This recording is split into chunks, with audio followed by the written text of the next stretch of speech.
Housekeeping, thank you for following 11 hours ago. Abyssal Zones, thank you for following 17 hours ago. Dazed Manta Ray. Hello, motherfuckers and gentlemen. Wait, hold up, no. That's a bad intro. Hello, everybody! I am Friendly Frankenstein, aka Frankie, here on the screen with a doubled up talk sprite. Oh shit. What the fuck? Hang on. I don't know, male wife. I think it's up to everybody to self-identify between motherfuckers and gentlemen. Yeah. Which gentleman here is not a male. I feel like there's lady gentlemans of a kind. You know what I mean? Dames. Capital D dames. Oh, absolutely. Ooh, I like a dame. Where the fuck did I put the announcement? So the energy's gonna be weird tonight. You're here for Gay Luigi? So long, Gay Luigi. I support you. Be live, and then I get my funny link to my own Twitch channel. Hang on. About that gnome. Oh, hello, everybody. Hi. I can't do Homestar Runner. It's my fucking white whale. Grr can do a Homestar Runner. Okay, let's see. And we live. We live. Hold on. Nice of the princess to invite us to Pride, Gay Luigi. Whoa, that's more on point than I thought it was gonna be. I was unaware I had this one in here. Okay, hello everybody. I've got everything organized. Hello. I've told everyone everywhere that we're live. You'd think that. Hi, Holly. Hey, Holly. I hope she made lots of spaghetti.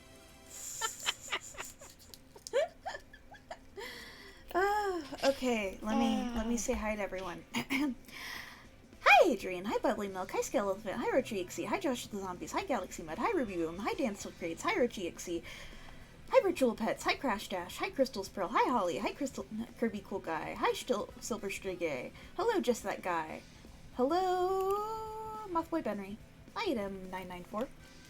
Now I put in a top drop. Everybody. Hi. So even though in theory maybe what we should have done is like, oh, we'll plan as if we're gonna go live at the normal time. I definitely am not, like, actively still eating dinner. Don't worry. Hello, oh, the snail dragon's back. I got to beat a watermelon in half with a crowbar today. It was very fun. You did, that's... I need to stress to you all how much this isn't a joke. This isn't a joke. There's photos. We've had a watermelon in the house for a few days, and I've been looking at it, and I'm like, oh damn, I want to hit that with a stick. Oh shit, I want to break that in half with a stick. Oh god, I want to hit it so bad. And so... Oh man, I want to anime style this fucking watermelon so bad. Yeah, exactly. So I tell my folks, I'm like, yo, I'm gonna break that watermelon in half, and they're like, okay. And so I get out on the front, like, steps, and my pops, I'm like, I'm gonna get an umbrella and break it. No, wait, I can break it with a shovel. And my pops comes out with this big, bright yellow crowbar. He is alcohol wiping down. And he's like, okay, if you're gonna do this, you're gonna do this right. Yeah. I kind of thought it would just... Be honest. Huh? How satisfying was it, though? It was really satisfying. You know, I kind of thought it would just crack in half, but actually it sinks in, and you have to hit it a few times. Oh, you gotta get that, like, multi-hit. Yeah, there was like, and then, and then Because I imagine you gotta hit a watermelon with, like, real, like, you know, the whole concept of, like, aim as if you're swinging to hit what's behind what you're aiming for. Yeah, and I imagine you... Yeah? Well, my problem is that, because I'm trained for stage combat, I'm good at, like, it looks like I'm swinging, but I'm not. So... Right. I was hitting Whereas my swinging skills are from the school of a motherfucker, as it were. So I'm a little bad at aiming through the thing. So I was just kind of like, whack, whack, whack, whack, with the desperation of a crazed watermelon liker. Also, I should be clear, I'm not trying to allude to a past of having gotten in, like, fights or something. It's that my house growing up was coated in blackberry bushes. Oh. So, literally the easiest way to deal with it kind of involved a machete, and eventually you just kind of go ham out there, I gotta be honest. I cracked it in half jaggedly, and then I covered the inside with lemon and tahini, and then I just sat on the porch and ate Ooh. it, covered in horrible sticky Uh, juices. It was wonderful. That does sound like a good goddamn time. I gotta convince my folks, like, hey, maybe what I should do is I need to tell my folks, like, hey, for real, if y'all get some watermelon and like some friend, and if there's like some fresh mint in the yard, I'll make Ooh. agua fresca. Yes, I'll yes, do yes, it. yes, yes, yes, I'll yes. I'll wash out the big ol' we got like kind of a janky plastic pitcher that has kitchen grease on it, but I'm like, ooh, I could just clean that. Uh, Oh. agua fresca, it's basically like water and fruit, juicy water Yeah, thing. Good, yeah, good times. yeah. Uh, blend up Uh, some fruit, water, mint. If you feel fancy, put a little carbonated water in there. Agua fresca mhm, with lots of ice. mhm. It's super good. Oh, and simple Uh, syrup, of course. oh, so okay, so that I probably would have gone into that sucker sugarless if you hadn't warned me. Because Mm, the problem mm. is, I looked up recipes online, and it's all like, make sure to use agave syrup, and I'm like, ma'am, that you are visibly white. I just Actually, on that note, I am very white, so let me Google and make sure. no, yeah, but yeah, like your grandma makes it probably. Yeah, but still. Da da da. No, Yeah, simple syrup's lime. real easy to make. Also, you can be lazy and just dilute, like, mix sugar with hot water Yeah, till you it's could close do it with enough. It's agave fine. or with simple sherbet. Fruit salad with cucumber, watermelon, strawberry, lime, and mint would also slap. You're not wrong. You know it's good? But hmm. And this is why I'm growing cucumber right now. Cucumber with lemon and salt. Good. It good. Ooh, yeah, yeah, You yeah. just you eat it on a nice hot day. It's nice and chilly. Uh, by the way, part of why we're also talking about this and why Bugs had a watermelon to smash is help us, we're in California. It's so fucking Help! hot. I wake up covered in Actually, sweat. I can't sleep under my I blankets. I joke, but y'all have actually already helped because I used stream money to buy my beautiful beast of a Lasco standing fan. And last night I just put that fucker next to my bed. Oh, It was the Japanese full beef on are like, salad. okay, if I have the fan directly aimed at me, oh no, is it hitting the hamster? Oh, let me slip. Oh, okay. That was my night basically. Yeah, it's literally getting to the point where I live in a living room, so I cannot sleep without clothes on. So it's currently like I have to sleep with clothes on, and that is hot, Mm-hmm. less hot than Mm-hmm. sleeping under a blanket. In my case, I, how to put it? If you wear a shirt, it's less uncomfortable, but also it's a tax. But also I live that tax. Yeah. I just don't like the sweaty feel of skin on skin, Yes, so it's my life fucking is hell. awful. See, at least with winter you can layer up, you know? Yeah, no, that's when I get out my second literal weighted blanket and Mm-hmm. live like a fucking king. Yeah, honestly. Oh shit, Wizard Orb is watching this projected on their living room wall. Fuck yeah. Growing tons of Simba. pumpkins, so you got blossoms, trade them for strawberries. Ooh. Ooh. You know, I do love pumpkin blossoms. Mm. Yeah, they're I pretty. don't know, they're just pretty. There's something about a big old heap of pumpkin vines. Howdy. Uh, you can get a weighted blanket at Target these days. It's like Mm-hmm. $60, so it's still kind of expensive, but like if you ever happen to get like a couple of gift cards or something, and they're Yeah. just gray, which I appreciate because for a long time I kept looking for weighted blankets on like Etsy, and I would get to them and they'd be all like, "Okay, how Yeah. much does the person this is for weigh?" And it ends at 120, and it's like, "So do you want Elsa or truck?" And it's like, "Oh, Truck. okay, Truck all Elsa. right." Please. I mean, I guess. Oh God, wait, no, hold on. It's the truck from Cars. Oh, You don't want Mater to comfort you? I don't know if I want Mater to be what I Frankie, I'm see your in my restless friend. dreams. Frankie, let me soothe you. I don't know I'm a nice you. weighted presence. Hi, Frankie. It's me, your friend Mater. I'm laying right on top of you to help you out.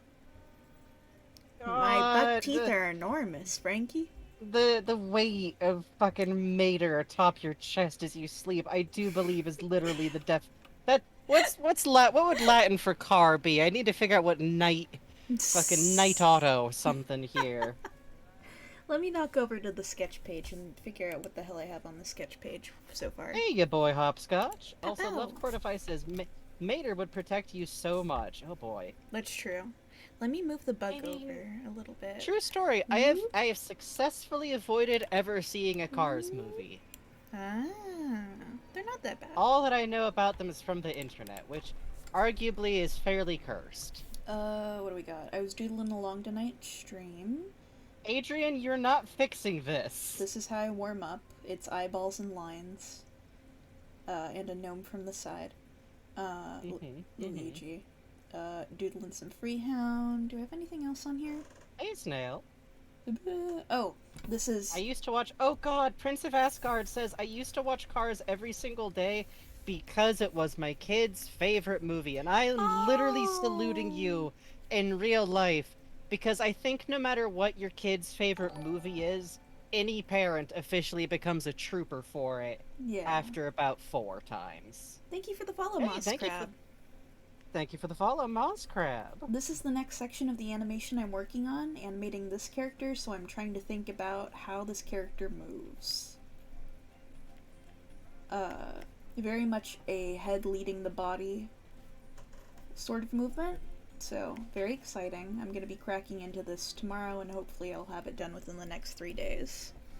So. Yeah. I'm looking forward to that because you're gonna get to go a little bit more buck wild with this sucker. Yeah, I'm gonna try to add Plutes Boots. Oh. Why is Discord not playing? Hang on. You've seen Plutes Boots. Is it not playing the the subscription noise? Well, let me read it then. I've seen Shrek like 500 plus times. Literally, my brother loves it. That's very sweet. That's fair. Here's what I inflicted on my family, by the way, so I can be completely honest with y'all. Because, you know, it's tempting for me to go like, oh, well, I loved Roger Rabbit, and I loved Fifth Element and Dirty Rotten Bastards. That's all true.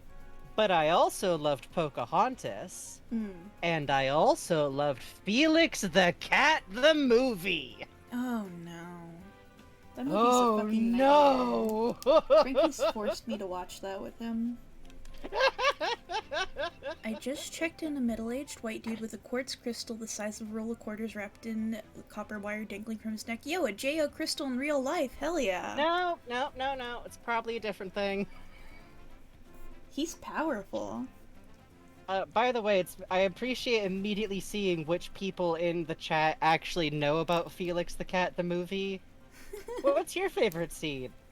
Mine is probably either Inexplicable Mutant Circus, or the scene that has nothing to do with anything else that's about hats that fly and eat you, or maybe the very first song at the beginning where the fox does a piss.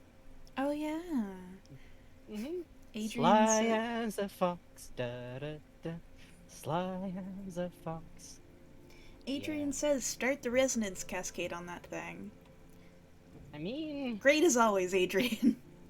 I think in Felix the Cat the movie there actually is a resonance cascade. What the fuck? It's important for you all to know that the beginning of Felix the Cat the movie establishes that when princesses cry hard enough, they can give off magical tears that will go to another dimension to get the help of a cartoon cat in literally his worst incarnation, which is the 1960s adaptation of the cartoon with the original Felix the Cat the Silent Movie star.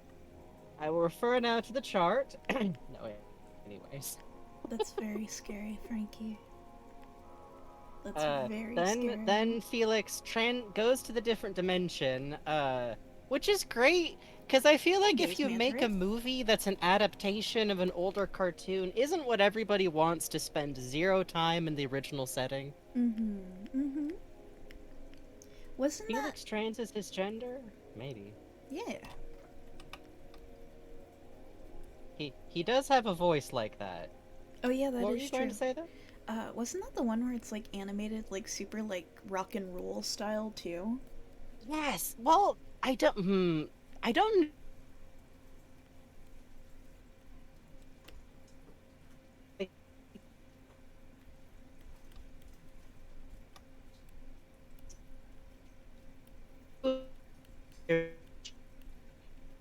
Smoother than it should be. It's a very strange one because it's a bad movie that wasn't made cheaply, and I think for animated movies, it's sometimes hard to figure out what to do with that. That makes sense. I used to rent Hi Hi Puffy and Miyumi on DVD from Movie Gallery every week, but my brother and I had a TV in our room, so my parents didn't have to watch it with me. That's kind. We sure as hell didn't have any kind of situation like that. I still had a TV, and I still had a shared family TV till I was like 12 or 13-ish. I used to sneak out when I was 6. I would sneak out to the living room, and I would go hide behind. There were 2 armchairs, and I would hide behind one of them, as a small child, and I would turn on HBO Family muted and watch it, and just watch muted Crashbox and the Mr. and Mrs. Hippo show at like 2 a.m., 3 a.m., 4 a.m. I've never even heard of those, I gotta be honest. Oh, it ruled. Crashbox is fucking dope, dude. You would love it. It was like... I should check it out. It was like a stop-motion math TV show for children, but all the stop-motion puppets were made out of garbage. It ruled.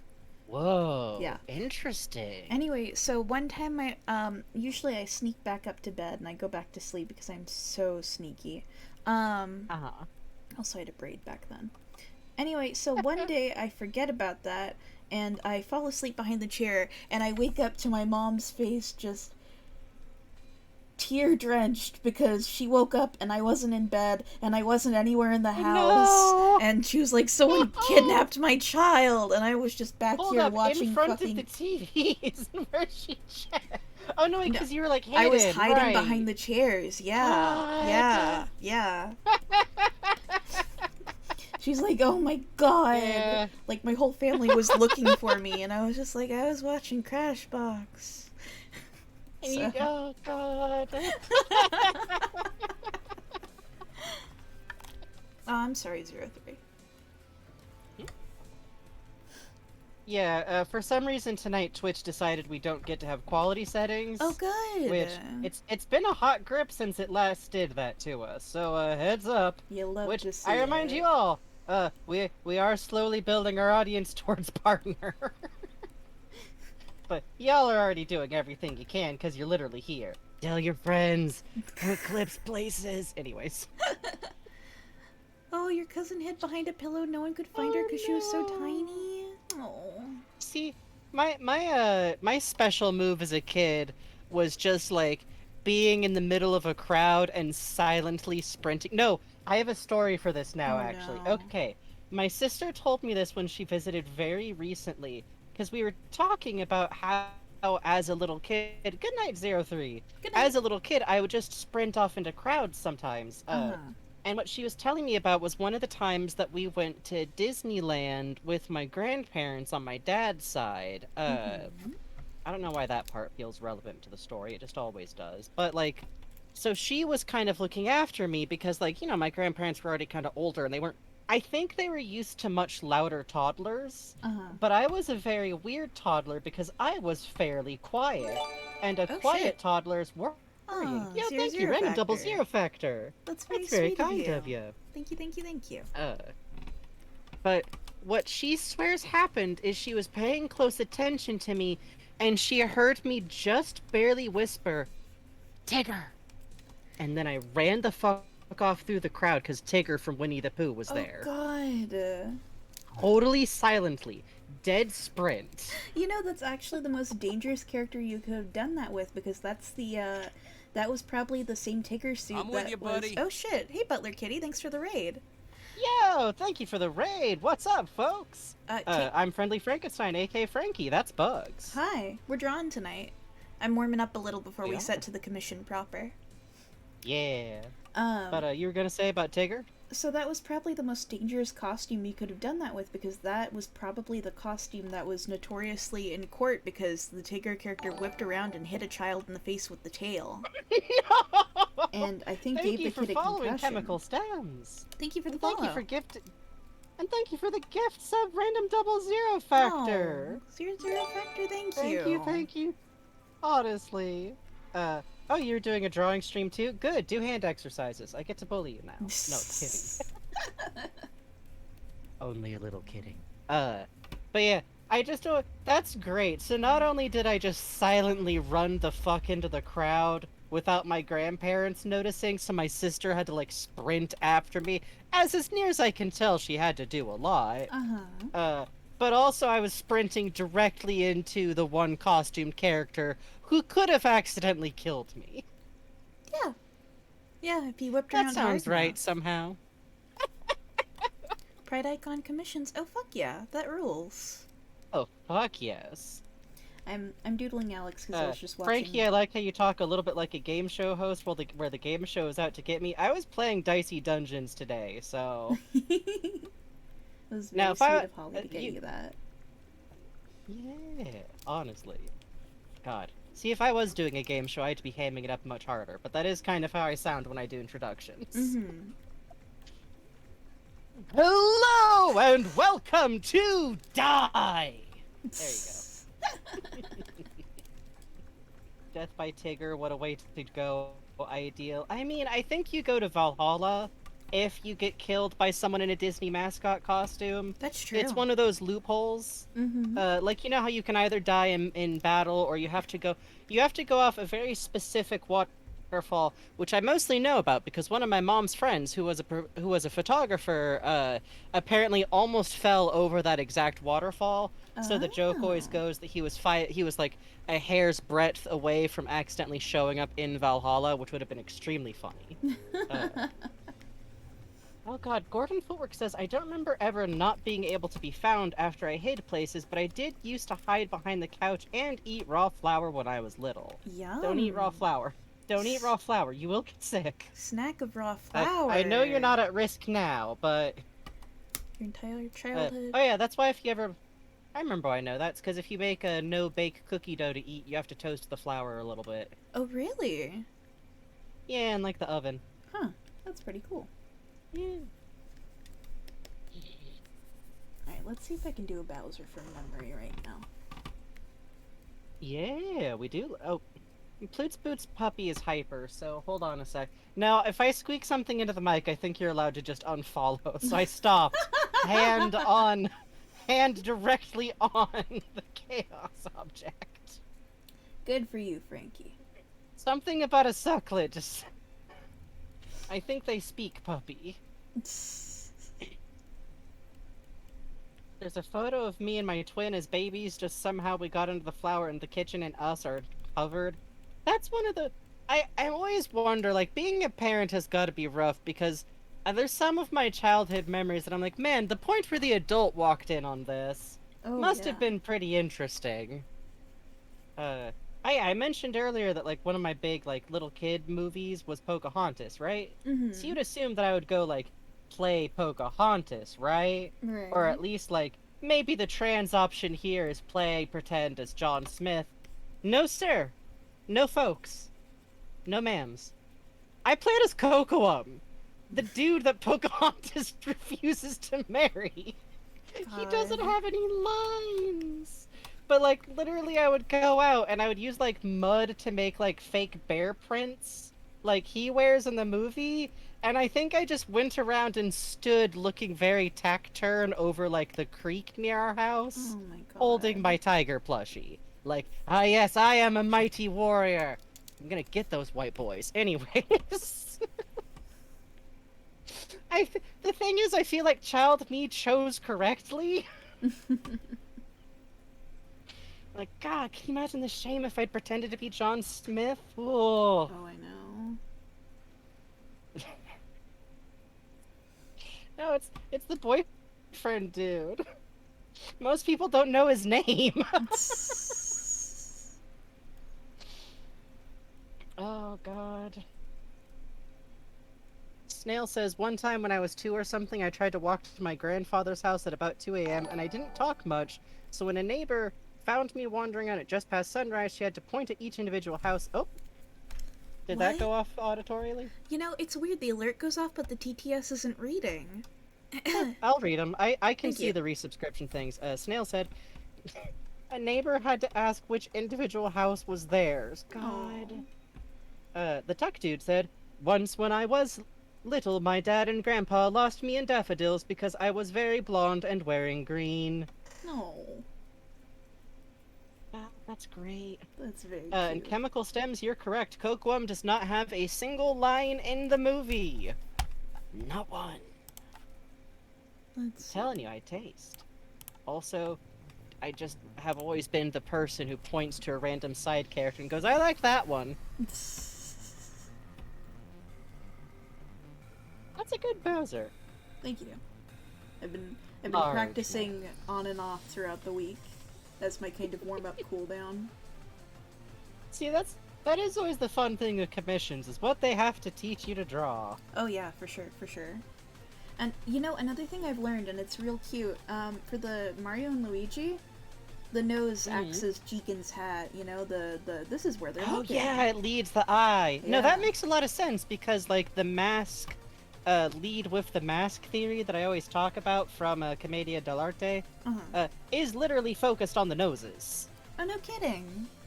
Yeah, like most of the Commedia dell'arte faces are like very like, they kind of make a very big exaggerated like profile kinda. Well, that's wild. El Thank you, Josh Capitan of the tends to be. Zombies. Hey, thank you. Thank you for the gifts up. Yeah, El Capitane tends to be the most like nosy because you know he's supposed to be a stretching rooster. Oh, I see. Whenever I talk about this stuff, I'm always like, "Hey, remember, I'm not an expert. I just know this stuff." And then I remember, "Oh yeah, but I did like get offered a scholarship to a Commedia dell'arte theater, and also most people have no fucking. Oh, Brian David Gilbert's got me if nobody else. That's about it."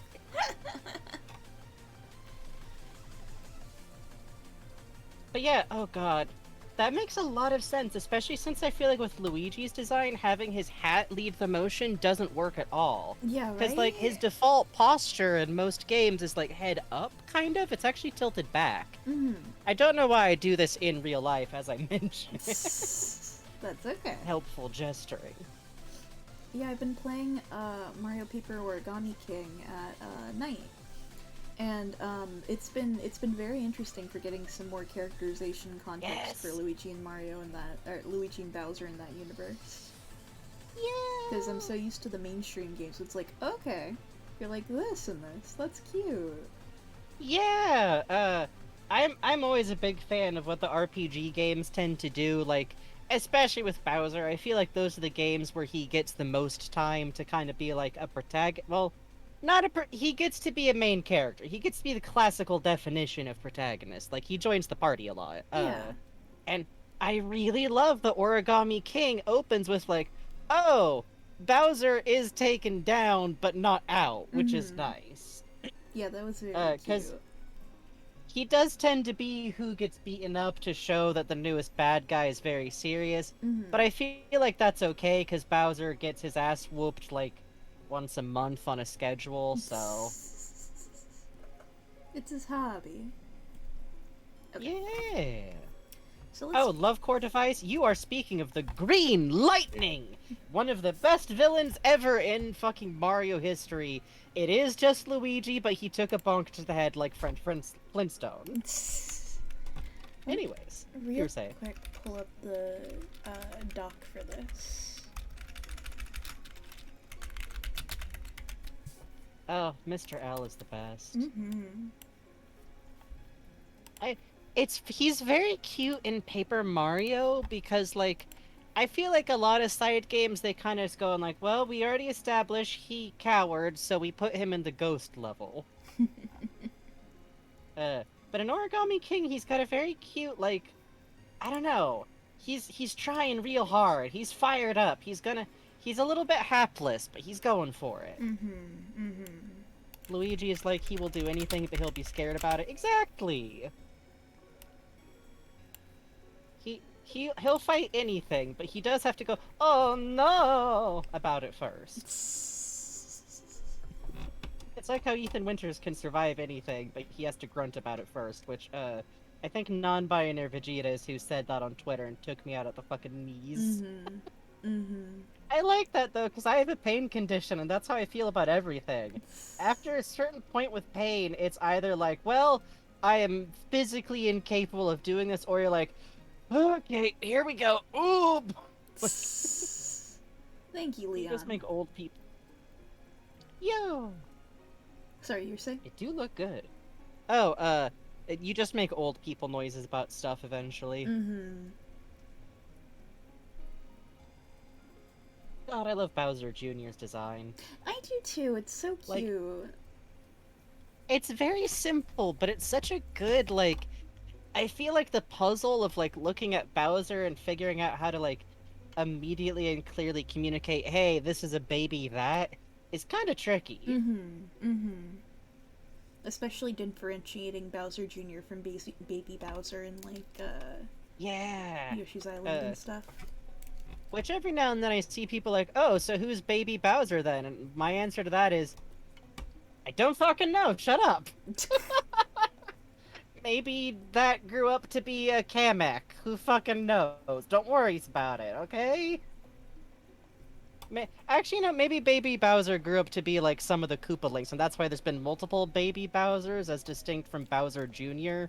Maybe you'd... What if when you're a Koopaling kid, you just pick out your name when you're old enough? Oh, But Bowser's always like, I don't fucking know. Bowser 2, Bowserino.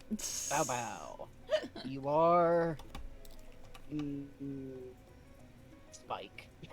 Days Manta Ray says, have any of you seen the extra little voice lines between in the most recent Mario Party game between Bowser and Bowser Jr.? No. Sounds... It's not!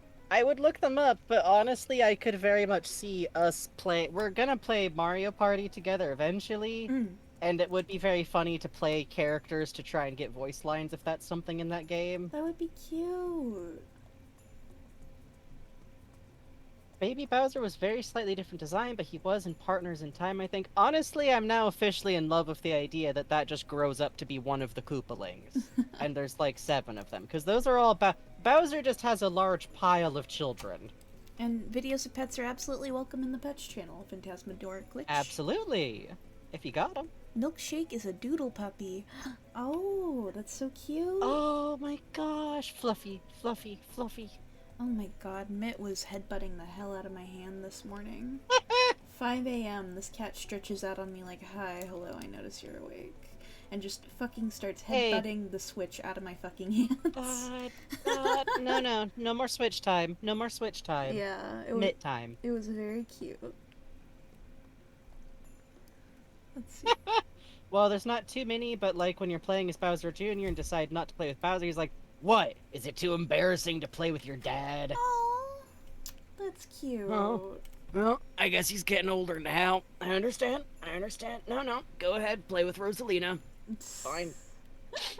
I'll just be over here, growing old, missing out on precious moments. I do like what I've seen of the Bowser and Eggman dialogue from Mario and Sonic at the Olympics games. Oh my god, I ship Bowser with a lot of people, but in the Olympics games, like, crossover world, he's just dating Eggman, I guess. I guess that's just... either they're dating or they're, like, amiably divorced. I don't know what the energy is.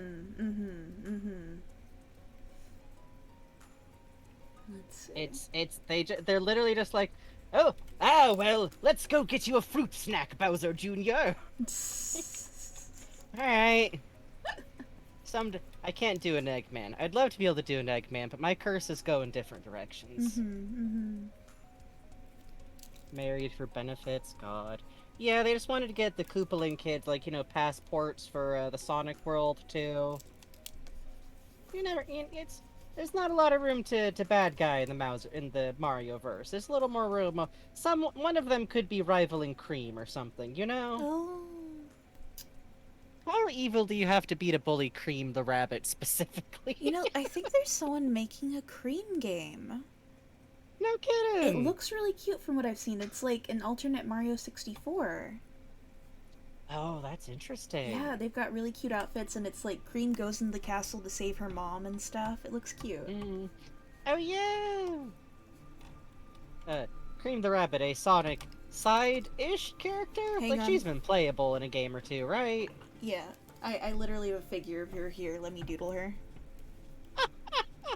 I was cleaning up some stuff, and I have a little cream and cheese figure over here that my pops got me as a surprise. That's cute. Let me adjust the display over I here. don't draw Sonic characters a lot, please understand.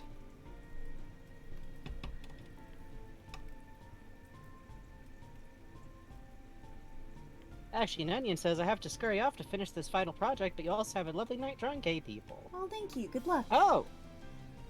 Crystal's Pearl says, since you both finished Bug Snacks, I wanted your thoughts on the Bug Snack statues of Snacktooth, like the ones on the Ice Peak and the beginning areas. It's like they're considered deities. Okay, so, immediately I'm going to say that, unfortunately, assuming that because something was a statue, it had to have been a god, is one of those, like, archaeological, slash sociological things that, I think shit. my sister and her anthropology degree would materialize out of thin air to yell at me if I conflated that concept too hard.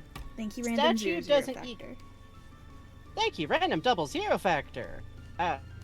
I'm going to say that them being statues doesn't mean they were considered deities. What something being a statue means is that it's important. So, right away we can see that Bug Snacks are important on this island, and that feels like for pretty obvious reasons. I'm going to talk around the spoilers that people who ask this question are probably aware of, because I don't think it's going to be necessary for me to get into that stuff. I'm going to say that I think the statues fit in pretty well with the Okay, so here's the thing. Making a statue requires time and energy. You need people who are well fed and have time. Mm-hmm. So, I'm gonna say that a lot of the people who lived on Snacktooth Island, I don't think had a lot of that. Either, well, no, they had one or the other. Either they were full, or they had time. And all the evidence that we see over the game actually implies that a lot of the population, especially that in the desert, was for some reason avoiding eating the bug snacks. I can't imagine why. Why wouldn't you want to just eat the lovely crooning live thing? So probably they were, like, more focused on, like, home and everything, which indicates that those statues had to have been done. I think those statues were made by people who don't live on the island, because my theory about Snacktooth Island is that it may have been used as, let's say, kind of a prison colony situation. Basically, that, or there was a separate population that were very into the bug snacks and did all of that carving and vanished for some reason. Oh. But I like the idea that they were put up as something by people who didn't necessarily live on the island, like markers. Because, like, think, how do you communicate something to people who you don't know might be able to? They might not be able to, like, know your language. They might not understand the same stuff as you. Well, okay, making an abstract symbol might not get across, but if you make a statue of something that should immediately be visually recognizable, that at least makes them pay attention to it, right? Mm-hmm. Also, Phantasmagoric Glitch says, I wonder what they ate if they didn't eat bug snacks. I'm gonna be honest, I don't.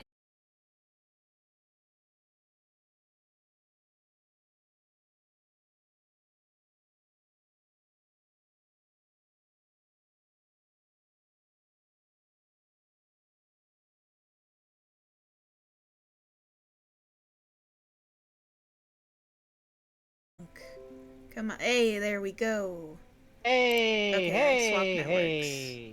hey. Hey, sorry about that. So you're saying that you don't get as many calories back from cannibalism as you do from taking down. Yeah, basically, like, cannibalism is kind of a stopgap measure in the old trying not to die business. Mm-hmm. So, my rough theory is that either we have to assume that some of the statues are made by people who didn't live on Snacktooth Island full-time, which I think could actually be stood for in some places, or there was, I'm going to say, a fairly brief civilization that obsessed about building those statues and the structures that are connected to some of those statues, and then they mysteriously vanished for some reason. I think they went to other islands to tell people how rad bug snacks are, is what happened. Yeah. Definitely. That's probably what happened. And the cannibalism people are I think people who were dumped on the island to die, but managed to eke together a civilization that lasted a little while. Because there are like some plants on the island that are semi-edible, right? So Oh yeah. could probably get by for a bit. But yeah, that's my headcanon. Either off-island, people who travel to the island partially for the purposes of constructing and maybe also dropped off those other poor grumps, or brief civilization that died, or a combination of the two. I could very easily see the idea of like small civilizations forming on Bugsnax Island a couple of times, let's say, leaving like layers of different kinds of building techniques and maybe even communication forms. Oh, that'd be cool. Right? Like, Bugsnax was a pretty small game, but I think I would really enjoy seeing, like, what if there was, like, a Snacktooth Island where there's different statuary with, like, very different styles, and it's not just limited to the locations. Thank you for the wasp. No, thank you. I had canon that the sauce plants are also Bugsnax, but in different form. That's cool. I think they're super duper not. Because they have to not be, because otherwise something about the ending is really fucking grim in a way that I don't think it's meant to be. Sorry, but that's them's the breaks. It's a good headcanon, though. The cannibalism part really intrigued me because it implies the people were desperate to avoid eating the Bugsnax and were resorting to that. Yep, by the way, if anyone in chat has not seen Bugsnax, we have done a complete playthrough of it! Uh, and it was good, and I definitely didn't scream in a way that sounded exactly like Stitch at one point because we did Beffica crimes. And it's also on the YouTube channel. It should be in a nice little playlist because Bugs does the playlist stuff because I don't remember to. It's okay. I like doing it. It's fun. Yeah, it does have that kind of sort and stuff vibe. Let's see. Also, thank you for the wasp, Sylvam Toast. I'm going to regret this Google search. Tiger Bowser Belly. Yep, did regret that. Alright, Tiger Bowser front. Okay. How about just Tiger Bowser model? Tiger Bowser press. Virtual Pet says Meowser. That might get you there. Meowser. Thank you. Thank you, thank you, thank you.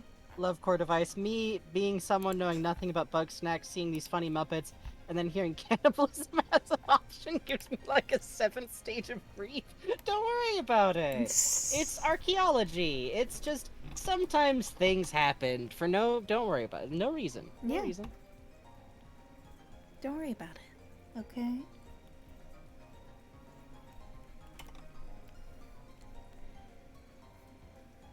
I know, Cause, I know, but I lived in an innocent world for a moment there. Otherwise it turns safe search on. Listen, safe search does not always save you. That's true.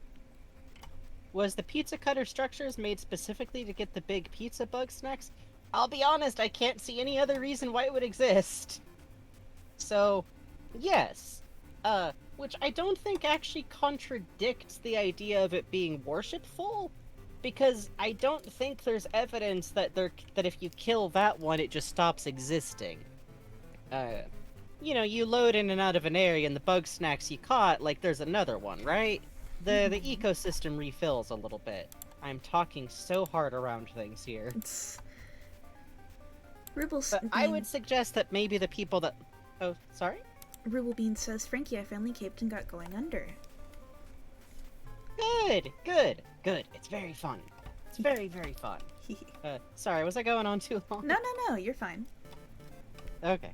I was just gonna say, I think that my concept there is that the worshipful people in the desert still considered eating Bugsnax as part of that process, and made big weird devices to facilitate doing so. Oh, and by the way, someone asked if they can post a Twitter link, like a Twitter video of their pet in here. Yeah, absolutely. Yeah, totes. Let's see. God, I got so distracted because I just realized what this song was. Oh, yeah.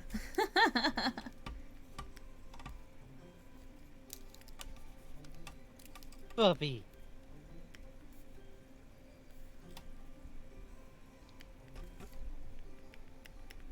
Let's see. The tip of Meowser's tail is a little fluffy. Thank you for the wasp, Puppy Dog City. Oh, I should clear out the wasp's cube from last time. So nice. So many wasps. So kind of you. Well, I have to tell Twitch that we did it, or else Jeff Bezos will get us.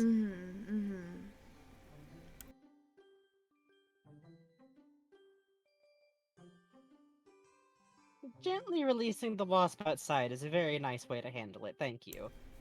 We appreciate it. We don't want like the wasp to get hurt or nothing. We just can't do much about it. Business won't let us turn it off. It's very sad. Yeah, it's like you know how OBS is like kind of tricky to work with, and like all the streaming back end is kind of weird. It's One of very those much, things. yeah.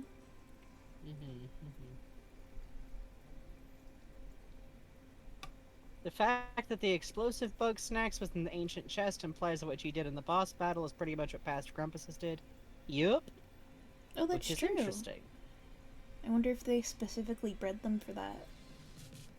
I could see that. Also, Kaz said something cursed. Do you ever think about how the cat suits in Mario modify the wearer's anatomy? Either their legs are shortened or their arms are lengthened. There's no other way for them to walk around on all fours like that and make you think, yeah, to adjust your anatomy. It's a goofy Mario suit. They all do that. Mario is transformed. That is very scary to think about, though. It's true. In the bee suit, he's got wings. I do kind of like the idea of Luigi looking a little like Lanky Kong, though. That or maybe it only activates when you decide to lean over to walk like that. I could see that being the case. Really not good to worry about it too much, though. They're all goofy cartoon squash and stretch people, as far as I'm concerned. Like, to me, Mario is the video game version of a Toon, you know what I mean? A Toon is like a distinct class.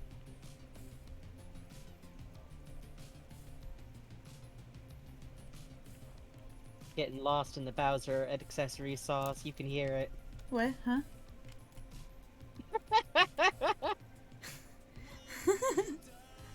Yeah, I know you're trying to be cursed on purpose, Cause. The problem is this one doesn't work on me because I already think about this stuff. Haha! Gotta bring your A game. Except don't do that. I think I Adrian feel like that's can bring asking for... the Adrian game. I might be working on a new animatic soon, guys. Yeah! I was watching Gur's stream the other night, because he streamed late enough for me to catch it, go figure. And, Yay! Pochiyaki asked for someone to make an animatic of a section, so she's gonna toss me that section, we're gonna see, if it's something animaticable. Should be fun. Hell yeah. Yeah, I'm actually fucking doing it! If Bug says they're doing something, they're never joking. Yeah.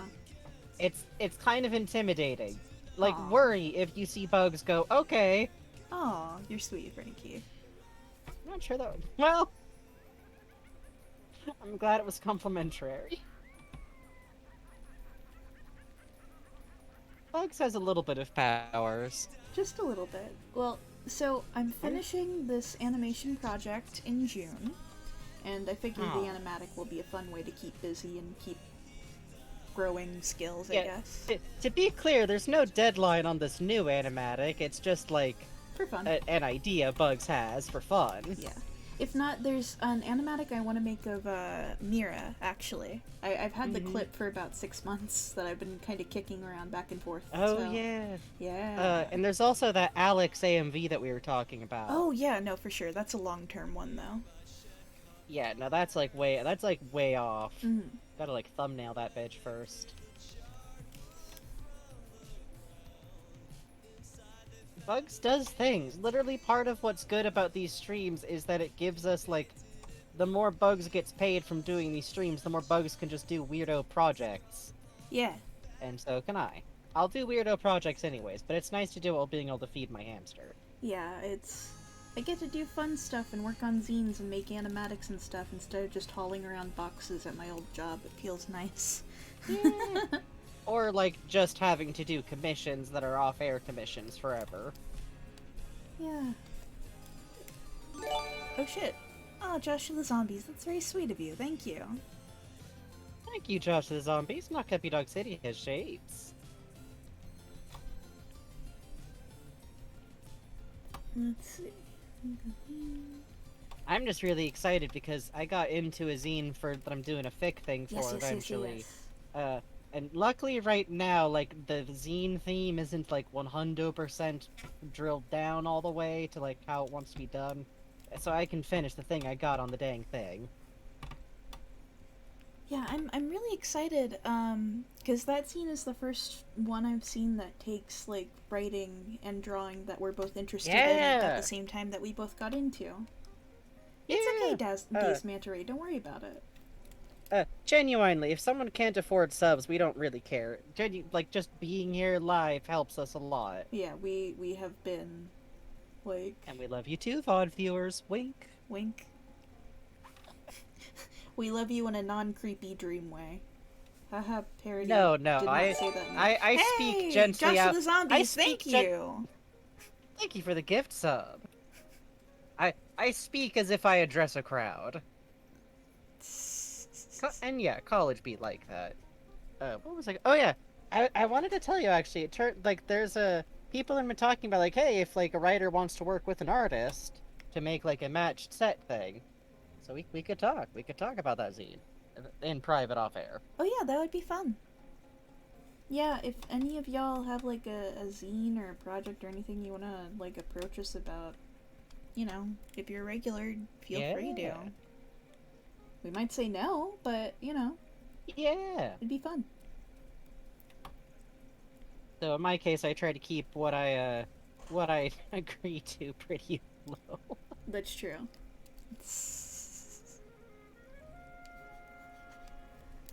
Every now and then we go, oh right, we continue to be perceived. Yeah, admittedly. We're like, oh, this image persists? That's fucked up. Strange. I love you, random citizen! God. Yeah, thank you, Ploots Boots! Oh, Ploots Boots. That's oh sweet. god, Hype Train. Oh god, to Ruble Beans even. Thank you, Raven Bonifoy. And Ploots Boots went out to Saving Jupiter. Thank you. Yeah! You guys made a train happen that's so screwed up. And to anyone, like, nervous about getting accepted to a zine, like, here's the thing. At the end of the day, especially for zines where they ask to, like, look at your work, you're in because they liked your work, and they like what you already do. Admittedly, like, still be punctual if you can. Oh, jeez. Ploots Boots, thank you. Thank you, Ploots Boots. Thanks you, Josh the Zombies. Good heavens. Oh, Cause, thank you. Thank you, Cause. Yeah. Criminy. Still like, turn in stuff on time, but I always try to remind people, like, hey, they probably already like what you do. Thank you, Crystal's Pearl! Good heavens! Oh my god, you guys! Oh, you got your tax rebate last week. I see. Frightening threats. Also, if you... Raven Bonifoy, holy shit! Thank you, Raven Bonifoy! Oh, it's one of these streams. I see. Thank y'all. If you get rejected from a zine, I have been there too. I've been rejected from, like... Yeah. Oh god, like, over a dozen zines. It broke my heart when I was a teen, but... Oh shit, Emphatic, thank you! Emphatic! To Muskrat. It's good to remember with rejections that sometimes it's just not a good fit, and sometimes it's just that, like, a lot of people applied. Yeah, and also, like, at the end of the day, you don't have a deadline now. Yeah, that too. It's kind of a relief sometimes. I know that's yeah, I know that's, like, kind of a faint comfort, but, like, you know, you'll get up, you'll brush yourself off. Thank you, Random Double Zero Factor! Random Double Zero Factor, you've passed 365. Someone in chat said that's a year of subs. You're right. That's fucking thank you. Thank you. That's literally wild. Please make sure you're budgeting though, but thank you. Yeah. And please know that, like, for any of y'all, if your financial situation ever changes, that's totally fine. We've literally been there before. Yep. We will never expect y'all to leap year now, Jesus. We will never mind if someone needs to like cool it on subs or like let a sub lapse or something like yeah, that. for real. Your presence is the most delighted thing. I know this is like a very cautionary tone to take on a level 5 hype train.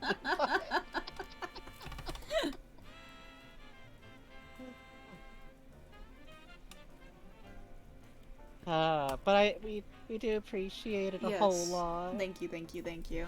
Good God. Especially since this lets us slap other people with money on occasion. Yes, like our mods. Yeah. Oh, in fact, we have something in the works from a mod. Oh yes, oh yes. It's gonna be cool.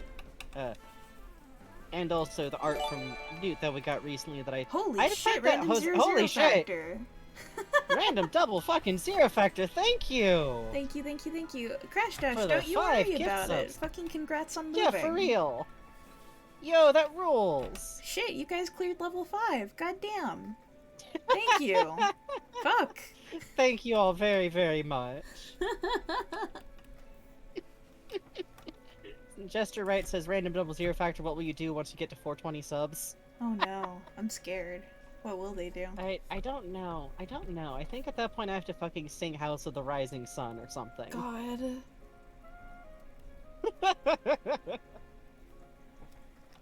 You got me yucking. You about got me yucking.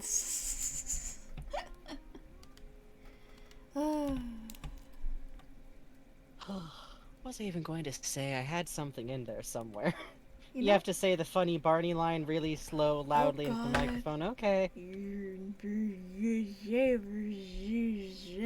Is what it sounds like. You're looking pretty good. Yeah, Okay. that's what Okay, Barney that's sounds enough like. actual bad mouth noise. I don't Gur called them understand. double zero fat. Oh. Oh no, Gur called them double OO factor. No, Gurk said, thank you, double ooh factor. And I was cracking up every time. Oh god. Ooh. That's really good. Ooh. Ooh. Ooh. You monsters, you elongated him. Listen, it happens. That's... What is this, Common Rider? Yes. Yes. Welcome. This is Common Rider. If you mean the music, it's actually Bug Snacks. Yes. Which could be Common Rider, I Welcome. don't know. This is Bug Snacks. Hi, Killer Lesbian. I had a Hey, dream Killer Lesbian. that I was in calligraphy class, and we were taking a test, and my teacher came over to me and she was like, I can't believe you. I can't believe you would cheat on this test. And I look down and I'm tracing the letters Eggabell, and the question is, what is Lady Demonstrue's real name? And so... Here's the worrying part. Bugs has repeatedly had several prophetic dreams. look forward to Eggabell I don't think this is one of them. confirmation for Resident Evil 9. But also... lore, secret lore, the true name of Lady Dimitrescu.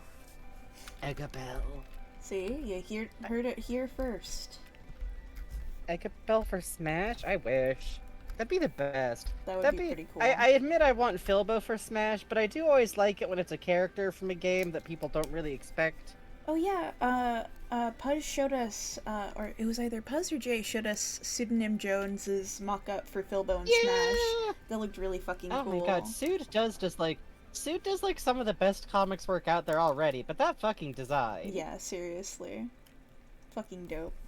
Yo, thank you all for the I got hype a train, which doggy! completed at fucking level 5! Then we got dogs!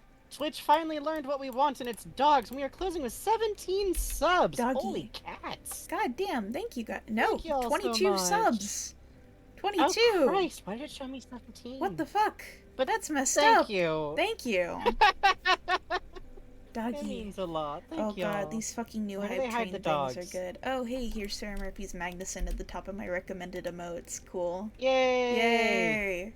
Good one. a good one. It's a good one. Sarah Murphy's back. I'm, like, Hopefully we'll finally start streaming again, but everyone wish Sarah Murphy like they're applying for a cool, tough job right now. Yeah. Where the fuck? Where do you hide the... Where's my dogs? It's Twitch Hype Train. Oh, I see. I found it. They're under Twitch Hype Train. It's like the last one before, like, Oh god, I have so unlocked. many fucking awful Hype Train emotes. One of them, look yeah, at I this. got a bad... I Look at got a this lot of fucking bad thing. ones. What the fuck is that? I'm gonna put all of them... Hold on, I'm clicking literally every Twitch Hype Train emoji. Oh good. I'm just smacking the buttons. I can't... It's a... I guess you're what you say you are, and there's the dogs. And here's one. Oh Jesus. Look at that garbage. Look at this pile. Look at this heap I have generated.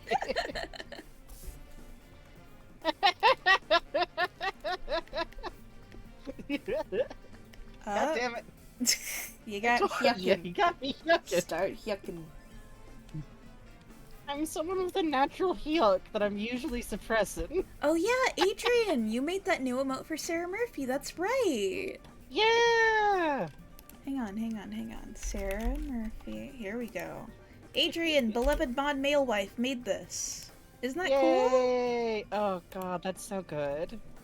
Alright, let's see. What's next on the agenda here? I don't suppress the yuck laugh now. I suppressed it when I was a teenager, but you can't really get rid of anything like that. Let's see. Luigi. Yeah, I like that Twitch realized they could just give us dogs. They could just give us dogs. They could just give us dogs. It's good to have dogs. You know, I still can't believe that Max never got introduced to Kingdom Hearts. I still think, how cool would it have been if there was something where, like, suddenly Sora's partners are Max and, like, the nephew triplets. Oh yeah, I think a lot about, like, because Goofy's the head knight of the Mickey's Royal Guard, right? So... Right? So you could have, like, a whole thing with Max there of, like, does he want to... He's a knight in training, but, yeah. like... Does maybe he doesn't to? want to be, or maybe he just doesn't want. Maybe he's like afraid of failing, so he's like, no, actually, I don't care about this. It sucks. And then you could have Huey, Dewey, and Louie like each, basically, have different elemental spells, so they count more or less as one partner. Because I think that'd be funny. Because or if you had to swap them out entirely, that would also be funny. Mm-hmm. Because it's not like fucking and Adrian, don't fucking tempt me.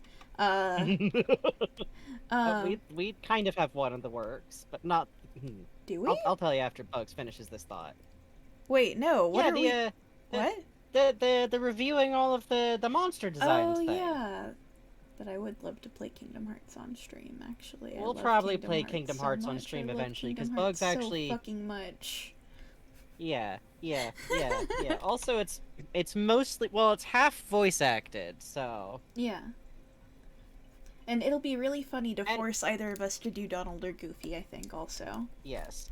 And Huey, Louie, and Dewey are in Kingdom Hearts as shopkeepers. I'm talking about as partners. Like, they replace Donald entirely, and also we upgrade them to be the versions of them that have personalities and aren't horrid little homunculi. The ones from Quack Pack. But listen, no. Yes, that's what I was gonna say! I'm not even kidding! Quack Pack version, baby! Let's go! Come on! All the fans of Kingdom Hearts that are into it are like, we're kids in the 90s. Come on, Quack Pack! God. It's the only way that they would fit next to Max properly. Because the ones from the 2016 here's the thing. It's Kingdom Hearts. You could literally be like, oh, these are alternate universe versions of Huey, Dewey, and Louie, actually. Donald's got like 3 sets of these fuckers. Don't worry about it. But also, how cool would it be to get into the idea of like, oh wait, what if Donald and Goofy both have individual worlds that they're actually from, that they left to serve King Mickey for? Huh? That's Quack Pack was a desperately... Right? That would be fun, wouldn't it? Like a Disney... Like a... Because Duckburg is typically different from, like...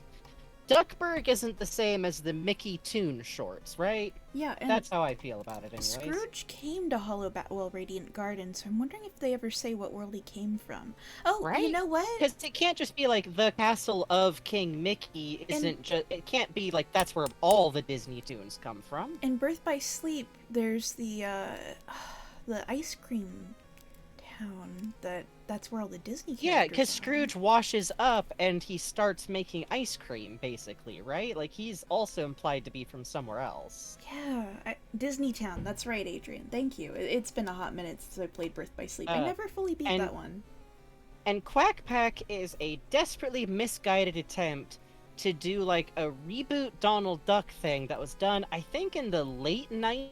It was in the 90s at some point, where suddenly Huey, Dewey, and Louie are teens, and if you can just off the top of your head think like, hey, what would be the laziest way to characterize three identical triplets in a cartoon that's vaguely aimed at like like 8 to 14-year-olds? It's exactly that. They're a nerd, a fat one, and a cool guy.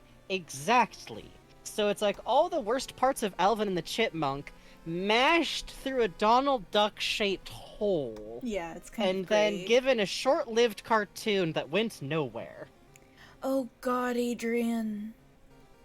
Adrian says, "Oh, I played Birth by Sleep senior year of college, and my roommate hated it because I played the board game minigame, and the background music of it was a 10-second loop of bippity boppity boo." It sure fucking was, wasn't it?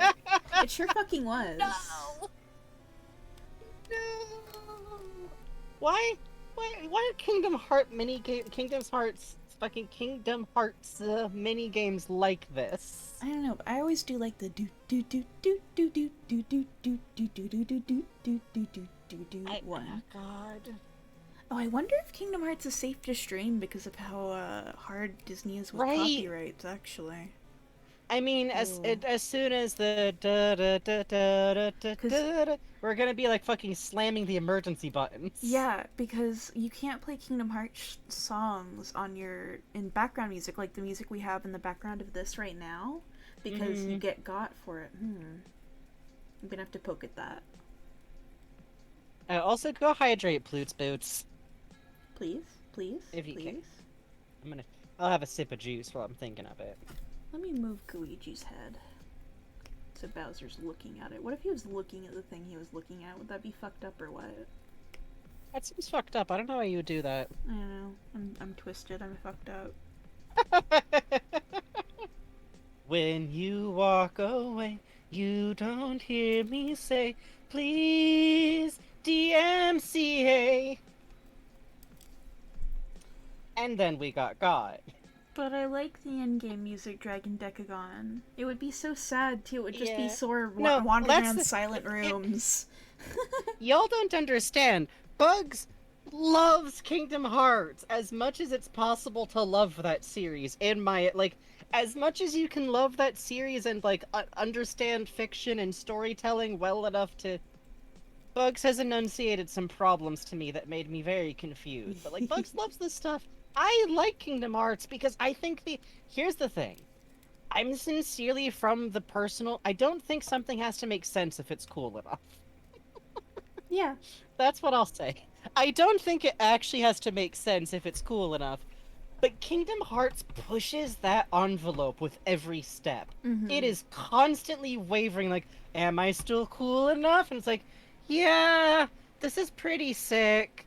I mean, Oh, but Mickey Mouse just did, some cool shit, and then it's like, are you sure? Because we got more lore about Xenohort. And I'm like, oh. the fucking stuff they dropped don't in know. KHUX about the Dream Eaters and Xehanort, it's very intriguing to me because it makes a scene at the end of Dream Drop Distance a lot more heartbreaking in context.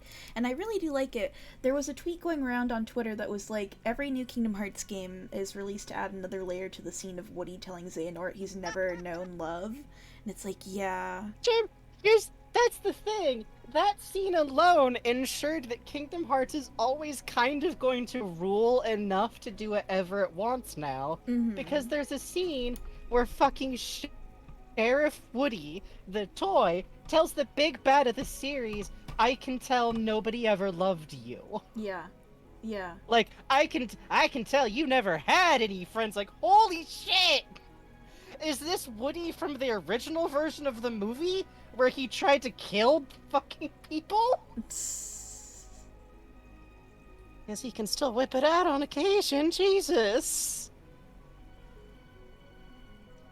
Woody destroyed a man, and it's always going to be cool for that, is the problem. That just Yep. rules. What can you do? Yep. How do you yep, tell yep. someone to fix their story problems after that happens? I've seen Nomura in person, and he was wearing 2 belts. God, of course he was. I was wandering around E3, and it was behind the You Nintendo had a booth, visitation. and I look over, and there's Nomura just chilling in an open area signing Kingdom Hearts posters they were gonna give away at the Square Enix booth. And the man had, like, fucking... Okay, he was bent over, he had, like, kind of, like, ombre hair. Beautiful. He had, like, I think it was a t-shirt, and then, like, the 2 belts on. God. And then he had just zippers fucking all over his pants. Like the jokes. Like the jokes online. Just fucking zippers up and down all the way. God, that's the thing. That's the thing. This is this man's. It's like, this is just this man's life. Yeah. There's some creators where like you look at their work and you're like, huh, this has like some weird distinct stylistic quirks. Then you're like, oh, Swery just genuinely really loves to listen to ukulele music and drink beers with friends. Yep. And talks about food a lot. Yep. And also is the heir of a Buddhist family. Yep. So, like, he tweets about, like, oh, I have to go back to the shrine for a week. All the old people are really slow at the bus stations. That's just who he is. Mall goth transported from 2006. Adrian, Jesus. But like, You're not wrong. it's so powerful. What? Like, I mean, I'll be honest. I would still like to sit down next to me and say, like, hey, so I kept thinking that surely Kyrie had a playable section by now. Oh, she does? Well... Mm-hmm. Bugs, let's define playable as over 20 minutes. Okay. Mm-hmm. Okay, literally once or twice I've misremembered Kingdom Hearts and thought that it went on for, spoiler alert, like another third of the game after Sora gets turned into a Heartless, and I misremembered it that Kyrie takes over as the protagonist with like by the way, this song fucking slaps. Yeah. With like Heartless Sora as like a sidekick, and that never happens. I don't know where I got this idea from. I think I had just seen an LP up to that point and decided in my brain, surely this is what happens next. God, I love this song. Yeah. Yeah, Nomura's treatment of the lady characters in Kingdom Hearts is always fascinating to me. It's interesting. It's very, I was going to say it's very Disney, but despite all the jokes about Disney princess characters, most Disney princess characters do a lot more stuff. Sad. Wait, can you even stream Melody of Memory since it's like a rhythm game? Probably not. We'll just pipe in the music from Parappa the Rappa in OBS so that that's what y'all hear, but Bugs doesn't hear it. Yeah, that'll be fun, right? Do you know why I stopped the car? It's fucking on screen. I forgot to steal your heart. You forgot to steal my heart. Christ. Fucking Merlin. Dojo, casino, it's all in the mind.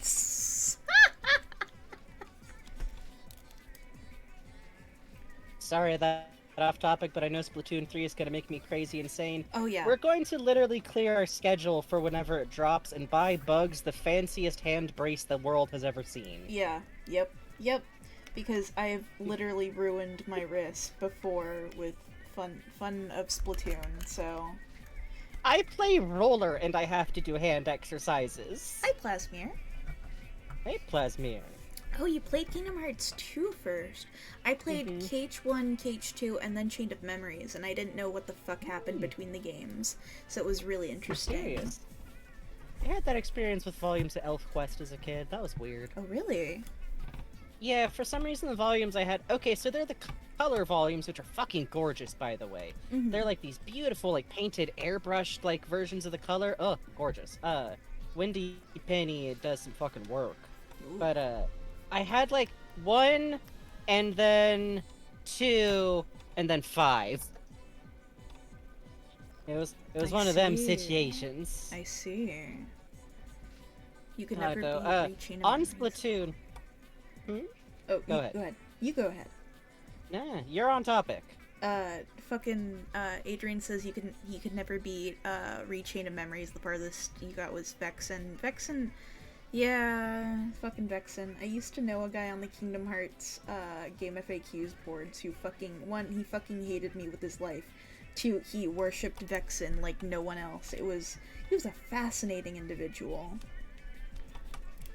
Anyway, you were saying, Frankie?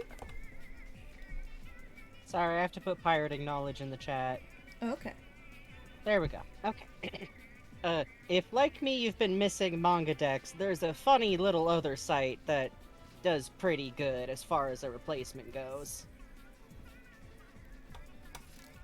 But anyways, what was I going to say? Oh, about Splatoon.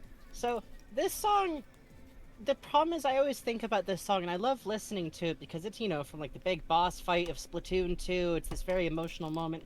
But I remember once when I was like hunting around for like extra info on the songs, like connecting to the world, I found this Reddit post where someone was like, what really blows me away around this song is that you can hear like the waver in her voice of emotions. And I just always remember that because I had a moment like, wow, yeah, you're right. And then I paused and went, wait, dude, are you just being impressed by having a motive performance in a song? Hello? Oh. Sir? Singers can do that though, right? What other option was there? Oh, well, in this, don't put any, like, big emotion into this rendition of the song. It was very clearly someone who didn't, like, think a lot about that kind of stuff with, like, song crafting. It was still very sweet, though. Good night, Crystal's Pearl. But it was... Good night, Crystal's Pearl. Oh, I'm excited, though. We're probably not gonna stream Splat 3. Well, I don't know.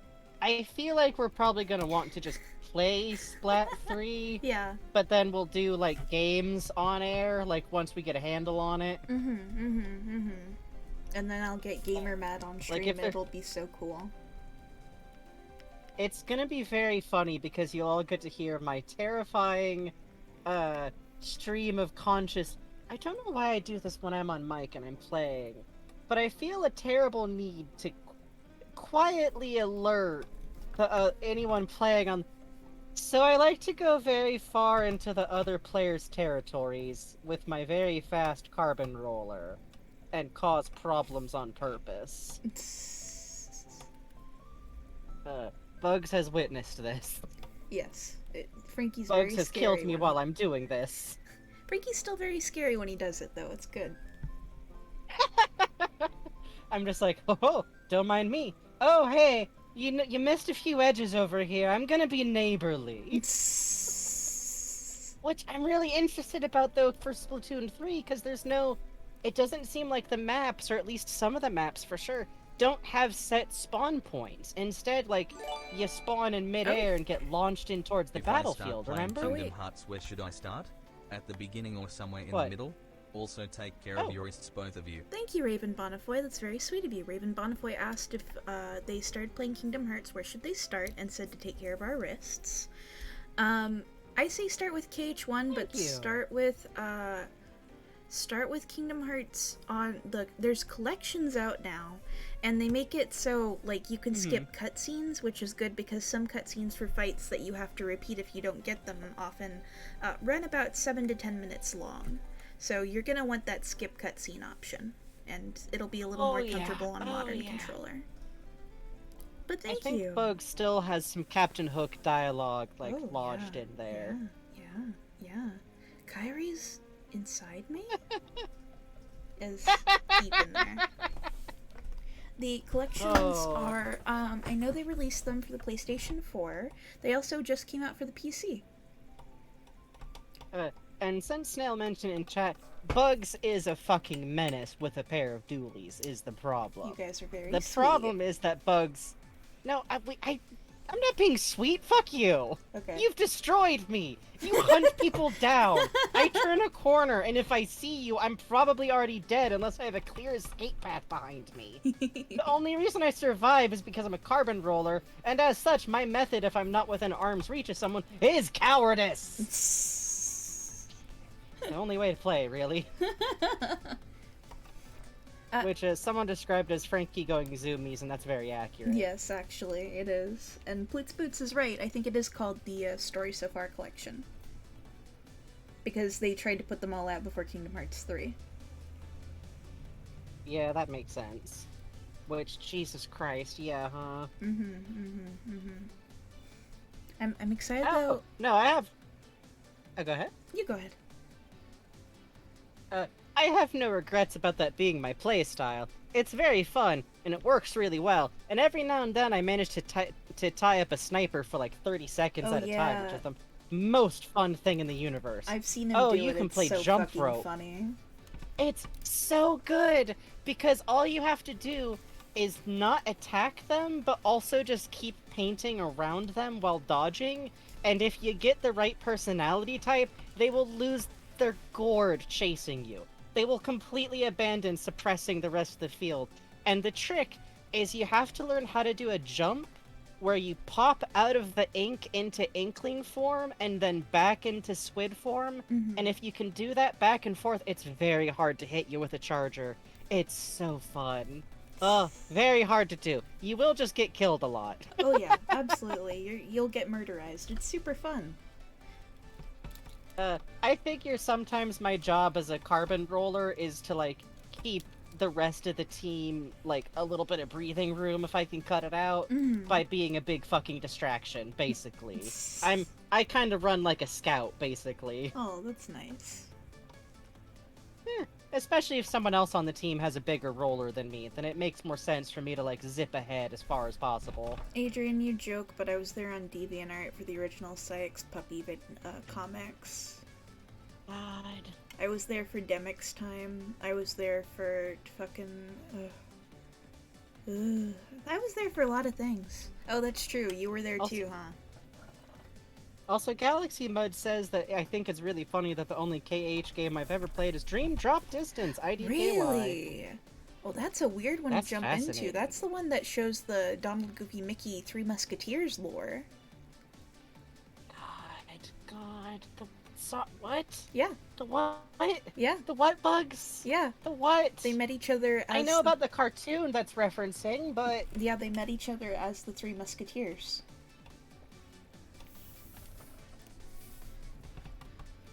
Frankie? What? That's true. I mean, I believe you. Uh-huh. You say this as though I'm there's some just- kind of problem with this, Frankie. Is there some sort of issue you're having with this lore?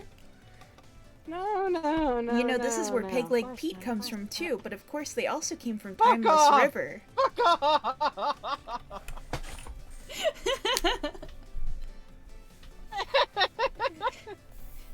Arsene, what do you need the spare 30k mites for? I got it. No. No.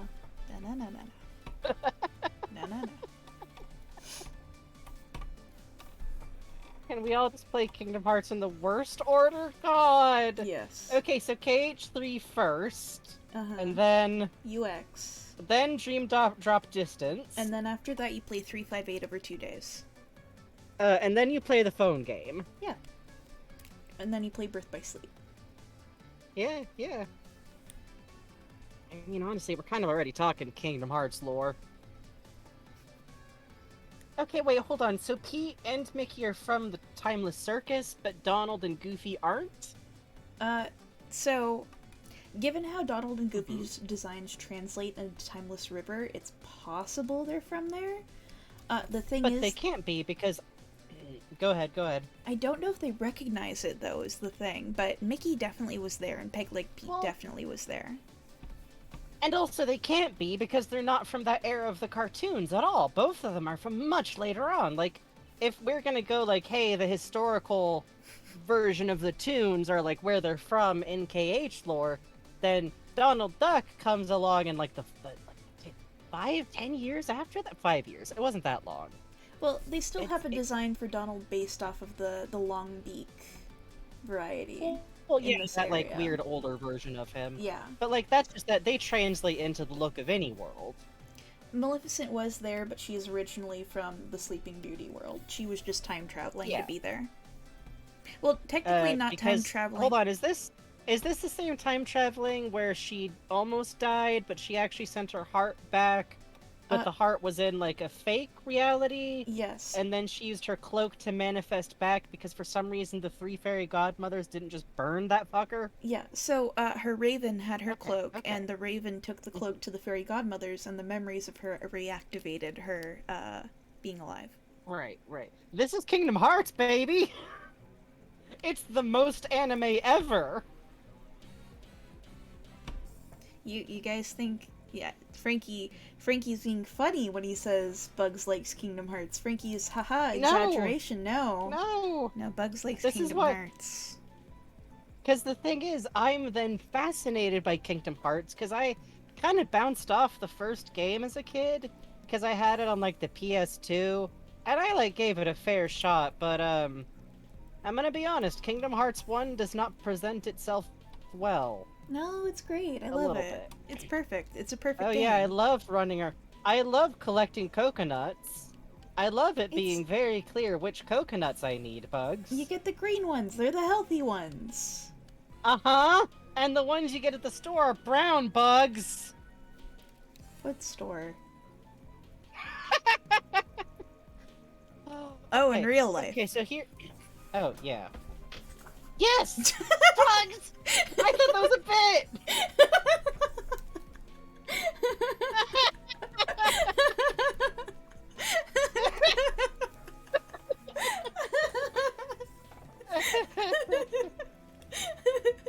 Oh god, Mailwave says I Cupcake. actually turned on a hard mode and lost to Riku on the beach over 100 consecutive times, and the counter stopped going up. It was the worst night of my life. Adrian, why?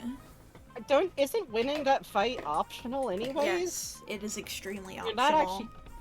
not actually supposed to. Adrian, you didn't turn on hard mode. You decided to defeat the bonus boss. It's in the tutorial. Yeah, but you can just lose, right? Mm-hmm. You can just go finish building the ship. Yeah, you ain't gotta be Riku. It turned off, and you turned off EXP gainer. Jesus Christ, you went for proud mode level 1, huh? God. Oh no. Oh, Adrian. My brain is tuning out this Kingdom Hearts lore because it sounds like forbidden knowledge. I think Coward that forbidden you knowledge is how are. much of the... No. Forbidden knowledge is the plot of Felix the Cat, the movie. Thank you very much. Kingdom Hearts has problems, but it's like... Again, it's the most anime ever. Is how I like you just have to accept that a lot of the... I consider it to be a little bit like Killer 7, where if you decide that the plot you need to be figuring out is the big overarching background stuff, you're wrong, and there's no answers, and only madness lies that way. Mm-hmm. The plot is the emotional resonance that happens with the main characters. It doesn't actually matter why Riku goes evil for no goddamn real reason. What matters is that he feels betrayed because Sora accidentally took his place as the protagonist, and that's like his best friend who he's maybe a little bit in love with, and he's being a bratty 13-year-old about it because Maleficent is a dick. Mm-hmm. Like, and then Sora experiences the weird heartbreak of losing a friend who suddenly seems mad at him for no reasons, because sometimes that's what happens when you're like 12 or 13 and you're gay, and you have some really difficult emotions going on. Could Epic Mickey take place in the same universe as Kingdom Hearts? That's an interesting question. Yes! Because the problem Please? is that Yensid created the world of Epic Mickey, wherein Yensid is a denizen of the world of Kingdom Hearts. So Yensid would have needed to create the world of Kingdom Hearts and then create him inside of it, I think, in the Epic Mickey universe. Not to say it couldn't happen. But I was gonna say, that sounds pretty fucking Kingdom Hearts to me. That sounds pretty goddamn Kingdom Hearts to me, doesn't it? That's true. Like, Also, I what love if... Oswald deeply. Hear me out. What if Oswald is still stuck in an Epic Mickey world in Kingdom Hearts, but that's where Yasmin locked his super extra double secret self heart? Maybe in because Oswald. Yensid is a Keyblade master. So And listen, wouldn't that make the most thematic sense with Oswald the Lucky Rabbit, the literally lost first creation? that would be pretty Like, cool. because there's this whole recurring theme in Kingdom Hearts of like memory equating to life and other people remembering you functionally. It can, like, controlling whether or not you exist on a deeply real level. Mm-hmm. Like the whole existential fucking nightmare with Winnie the Pooh that happens. Oh yeah. And like Sora being remembered or not, and then like we're suddenly slipping over into the world ends with you territory, which actually has a pretty functionally the cosmology meshes together better than it should. Good lord. We have the waiters on now. Oh, thank you. I'm glad you like the fluffy Luigi hair. Worth noting, by the way, for anyone else who really loves The World Ends With You, I love The World Ends With You.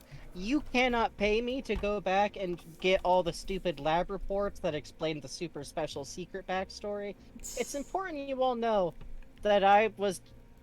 How to put it? Mm-hmm.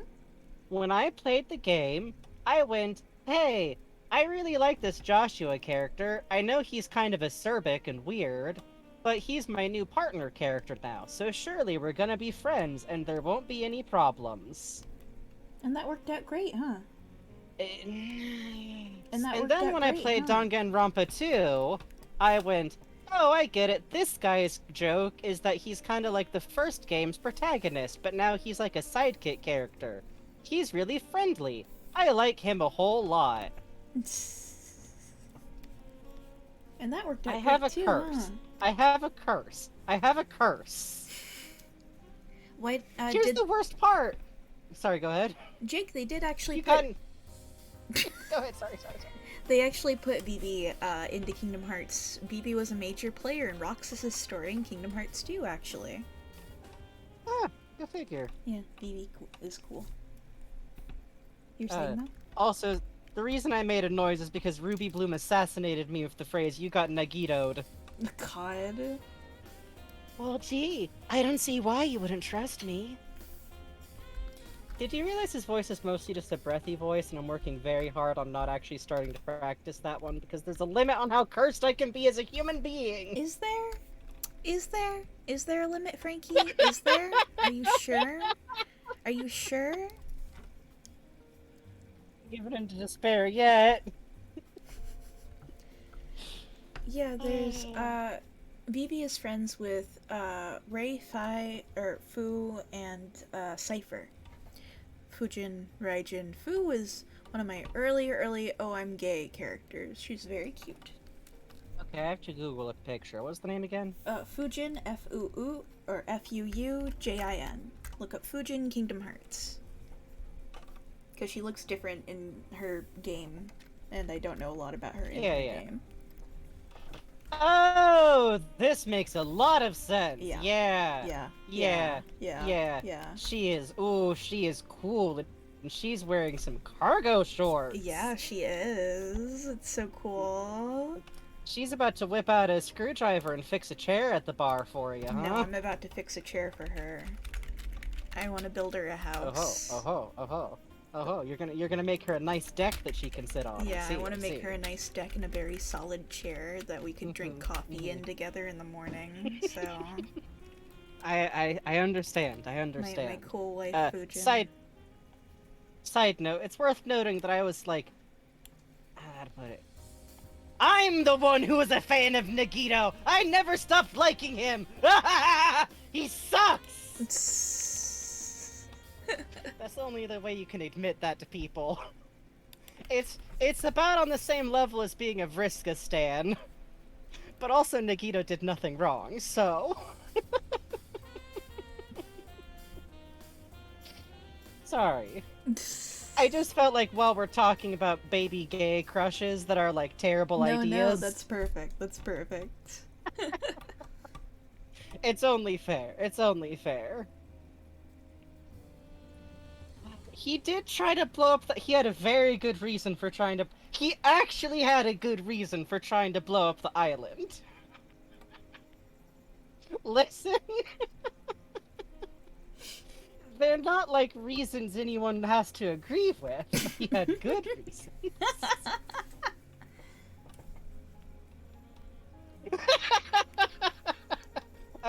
Here's the worst part. I can filter out who knows the plot of Danganronpa 2 now. Snail says Frankie always adopt the worst.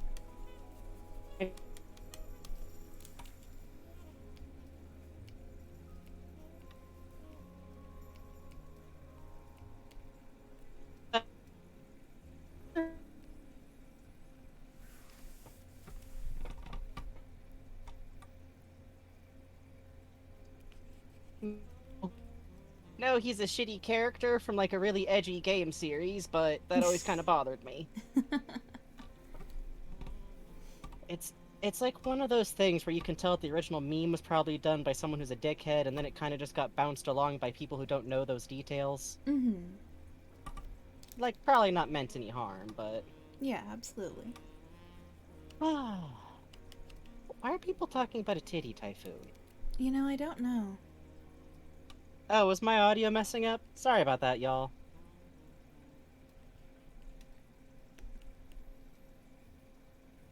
Anyway. Is this Dragon Quest? No, this is Undertale, I think. Yes. This is... Yeah, it's the Live from Girlby's remix of Undertale songs, which is really dope. Oh, it's a Danganronpa thing. I see. Okay. You're good now, Frankie. Oh, yeah, it's like one of the locations.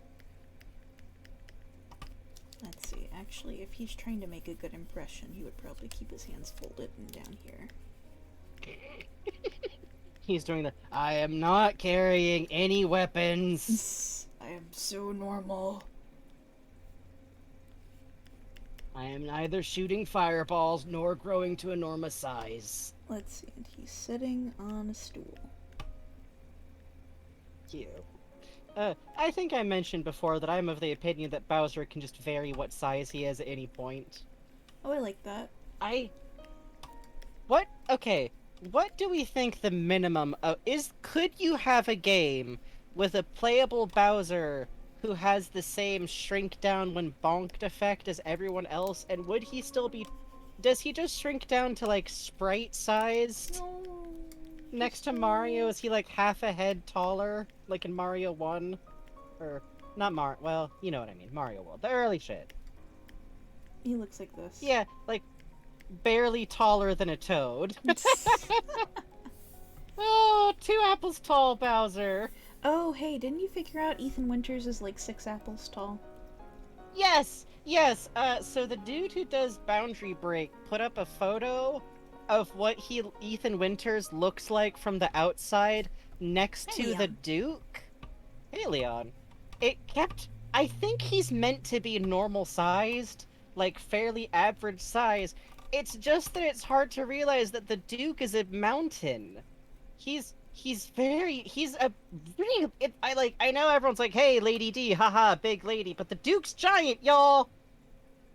Like, I kept looking at the photo and going, wait, okay, maybe viewing Ethan from the outside is like fucking up his model's proportions, but there's bottles of wine in that shot, and there's also the barrels that you look at, and I'm like, wait, no, those barrels are totally Ethan's eye level, and those bottles of wines are like normal proportions next to Ethan. So I think Ethan might... The problem is, next to every other character of the game, Ethan does appear to be 3 apples tall. Yes, is what I'm saying. Him next to the Duke is, without exaggeration, about the same size ratio as Mario next to Bowser in, like, one of the tennis games where they're both playable characters. Important information, honestly. I think it's important information. Mm-hmm. No, Chris is still huge. Ethan is tiny. Ethan. Chris is giant! Did you see him at the beginning of the game, Adrian? Oh, the shoulders. Ooh. Oh, I just realized when we go on break, I can make microwave s'mores. Ooh, yeah. Did Chris really used to be bigger than he is at the beginning of RE8? Because he's kind of a brick shithouse at the beginning of RE8, honestly. Yeah, honestly, like I Oh, feel wait, like the boulder punching era. well, even in RE5 he wasn't that big. He was kind of an otter back then. I Now think he's it a wasn't that he. bear. I don't think it wasn't that he was bigger then. I think it's that he's wearing more skin before, and like he's wearing less. And in RE8, he's got a big old jacket on. Chris was big in 8. He was tiny in 7. Good. Side note. So, hold on. Let me use my inhaler real quick. Okay. So, obviously, something about uncontrolled growth is gonna be important in RE8 because they very clearly have a whole like, my big stupid sister, why don't you go grow taller about it during that bickering scene? And you know, there's also like, hey, oh weird, the Duke is unusually like outside of being like a large man, he's a large man. And also, Rose, your baby, was born at way unusually large weight for a baby. Like, not impossible, but big. And is a big baby, and she's a chunk. Oh, she's a healthy chunk. So there's obviously going to be something about it. I kind of want to find out that that's what happened to Chris. And that's why he went from a twink to, like, man muscle size. Adrian, I'm looking at the photo you sent. I think he's still that big, but he should have that outfit back. You're right. I'll put that in collab chatter for Bugs real quick. Ooh, let's see. There you go. Oh, very Mad Max. I'm I into like it. that. I'm into it. I like that. And Mothboy Benry, I am also super curious about the Duke story. I'm honestly expecting that we might never learn. Like, I know we're probably gonna get a lot of lore about the rest of the characters in the game, and by the way, if anyone knows different, don't correct me or else you will get muted. But, like, the Duke's a shopkeeper character. Usually we don't learn jack shit about those weird guys. Kind of their own strange faction. But I'd love the idea that maybe they'll reveal, like, and Chris is all like, yeah, and I got hit by that weird mutated strain of the fungus virus too, and that's why I'm a brick shithouse now, Ethan. Also, your wife was kind of doing some terrorisms again. And then Ethan's like, oh god, I made her pinky promise that she wouldn't do any more international bioterrorism again. I had my That's it, fingers we're going crossed back behind my back, honey. You should have predicted We're- that. You're so naive. That's it, we're going to marriage counseling!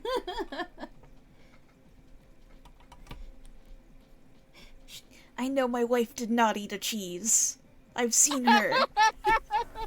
She has been so normal and not eating the cheese at all. No, Ethan, you have to listen to me. She's shaped like a triangle right now. That's Ethan- why we had to shoot her. Ethan, don't be paranoid. I did not eat a cheese. I don't know why you can't just move on from the past and no longer obsess about the idea of me eating the cheese, Ethan. We have a daughter now. God, I'm worried about you, Ethan. Why do you need so much cheese? Ethan, our daughter is not going to turn into a cheese. I know that for sure. For some reason that I'm not going to elaborate on. How dare you? But, honey, the tests about cheese haven't come back from the doctor. I really think there could be a chance, considering our past. I was just buried in spray cheese that one time. Ethan's so normal in a weird way. That's actually kind of what I love about him, I've come to realize. Because, like, he works really well because he's set in this with these, like, very campy villains, like the dad in RE7 and the villains now. And I feel like in a lot of games, they'd be too tempted to have the protagonist lean into it, which defangs the horror.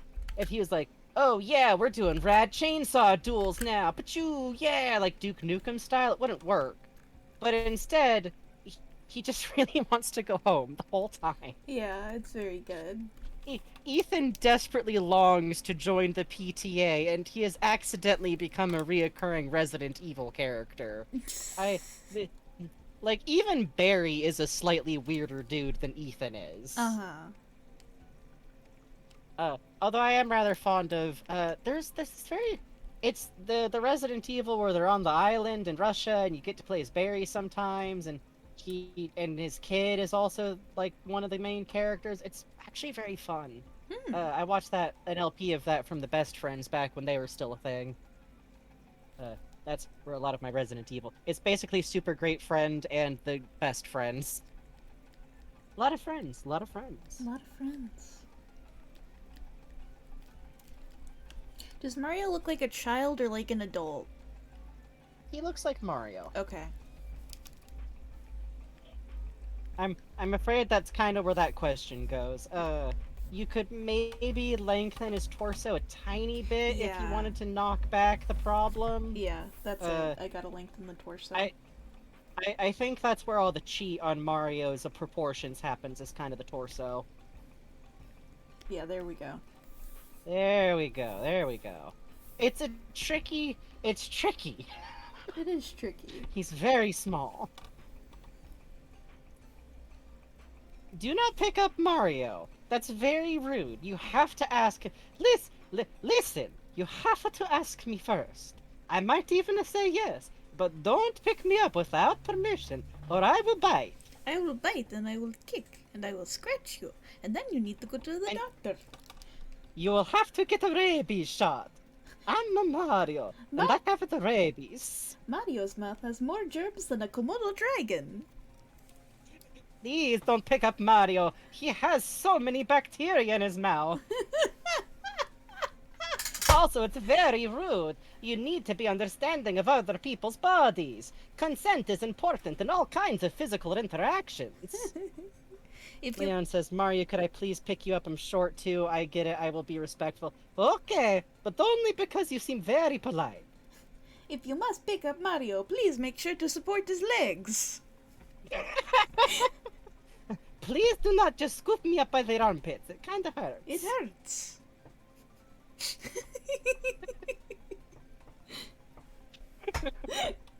These are all true facts. These are all actually from the Mario Odyssey art book. It's kind of like the notation near the back. They talked about wanting to have it as like a method of attack, but it got too confusing with the Cappy stuff. Yeah, it got a little weird, so they trimmed it. Playtesters didn't jive But then with they had a it. note said, but then they have a note saying this is still definitely canon. Signed Miyamoto. Yeah. So remember that. You shouldn't pick an adult Mario up by the scruff. Only if you need to give him his shots. Yeah, that's the thing. But even then, it's better if like you can get like a towel. Yeah. It's a two-person job. You really. kind of have to bundle him up like a burrito. But I saw a video online of someone, they gave him a super mushroom and he was so happy he didn't notice he got his shot.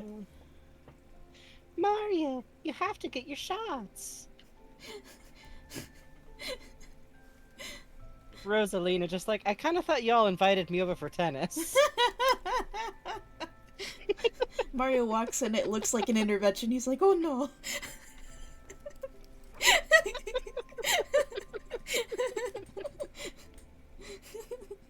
Lovecore Device says, I want Mario to hold me above his head like how Link holds something when he gets it out of a chest. Well, you better get hiding in chests. Mario is under a chair. He is hissing and spitting. Hang on. This adds more layers to Dr. Mario. I firmly believe that Dr. Mario is legitimately an alternate universe version of Mario. Like, even past any, like, oh, well, Mario's like an actor, and all the different games are just, like, different things that him and his friends do. It's like an act kind of thing. No, I think Dr. Mario is, like, straight up from an entirely different dimension. And every time they meet, like, in Smash or something, it's very weird. Here's Mario. Mm-hmm. Oh, God, no, he got under the... Well, at least he's not in the vents. Yeah, that's good at least. We closed the windows, right? Yeah, all the windows are closed, don't worry. Mario, please. I made you lots of spaghetti, but only after you get your shots, Mario. Just awful hog noises. I could provide the SFX, but it'll sound real bad. Actually, can you pan up there real quick? I apologize for this.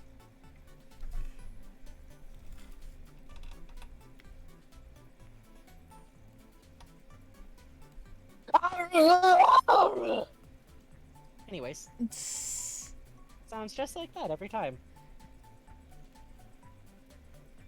Every time it sounds like that. It's very distressing. It's so cool.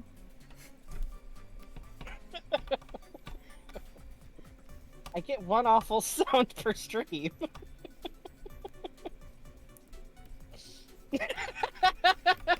There's no such thing as an outdoor Mario. That's true. I think people who Yeah, let it's Mario's true. outdoors don't understand the impact they're having on their Goomba and Koopas. You at least need to have them chipped, I think. Oh, it's so cute that my Mario brings me coins every day. No, it's not. Do you know how coins yeah, are those made? coins are supposed to be there.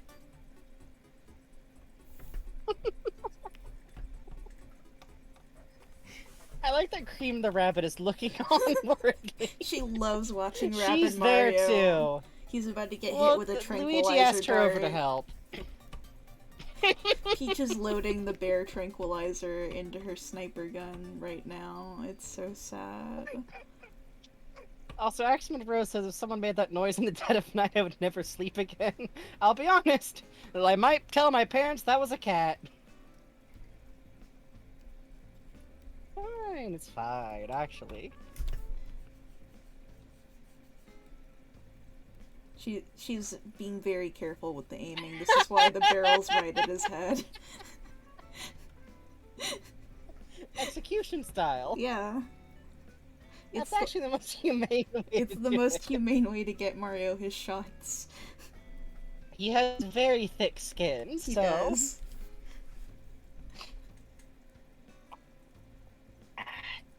Good night, Mario. Irresponsible owners will leave their mushrooms out and have the nerve to get mad at the Mario when they destroy the furniture. It's bad ownership. Yep. Yep. Yep. You know, and they get mad that it's like, oh, my Mario, he completely flattened my bookshelf and all my coins came out. It's like, well, why are you keeping coins around? Why are you keeping coins around? You know he'll go for it. You know, this is... Marios won't actually attack unless you, like, do something to get them mad in the first place. So don't, like, kidnap their princesses and then, Yeah. like, act like that's funny and normal. Yeah, and... I see these TikTok videos. It's very distressing. Yeah, you hide their princess under a blanket and they got all upset. No, that's not funny. The Mario's distressed. The way it runs around like that Marios only do that when they're upset. It's true. I know that, like, the invincibility star sound is funny and everything, but... And it's funny when he goes, hubba, bubba, hubba, hubba, hubba, but no, he's not supposed to do that. That's a panicked noise. Yeah, Like... that's a fear response from a Mario. Do you think Mario ever does, like, just grab an invincibility star to do, like, a really annoying chore? Oh god, That's yeah. how he gets all the That's how he gets all the groceries from the car in one trip. Mario covers himself in towels and then eats a star and then just kind of slides around his kitchen floor. It's fine. It's clean. It works out. Luigi fucking hates Luigi it. walking in the background just... Yeah, no. Luigi usually does most of the house chores, and I feel like Mario, like, does mean well, but he's got that weird, like, enthused dad energy about, like, he's gonna break a plate. Uh-huh. He's kind of just... He's gonna start juggling something at some point. Oh, Like, yeah, He's gonna wander off in the middle of doing the laundry. Luigi has to go in and stop things when he starts hearing the hup, hup, yeah! Like something bad Mario, is happening are you there. doing jump tricks in there? No. No. I'm folding the laundry. Mario, if I go in there and I see you on top of the open dishwasher using it to get onto the counter to get something in the cabinet, I'm going to be very upset. No. No, I'm not doing No, that. no, no. No. I'm definitely not getting the laundry detergent that way. No. Mario, I told you to use the detergent on the low shelf. And Cappy fucking will rat him out, of course. Cappy's a narc. Oh, immediately. Cappy's being a good little funny ghost gentleman and helping to dust. Yes.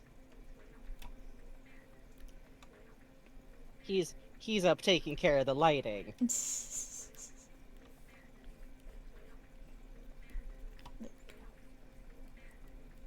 Listen, Cappy's a little bit of a narc. But only when it comes to Mario forgetting that he was supposed to be, like, cleaning out the fridge, and instead he is doing the Mario. Swing your arms from side to side. Nice of the princess to invite us over for wet food, eh, Luigi? God. Captain Lou Albano is definitely like a wild variant of the Mario. It's like, oh man, it really sucks what like dog breeding does. Fuck. Mario is the pug in this equation. Captain Lou Albano Mario is like a wolf. You know, the original Mario had like a very different snout. Yeah, you know, this was a hunting Mario. Now he can't even. You hear him grunt. It's not cute. Oh, ha, that's the effort now. It's trick. You know how pigs left out in the wild get wild boar characteristics again?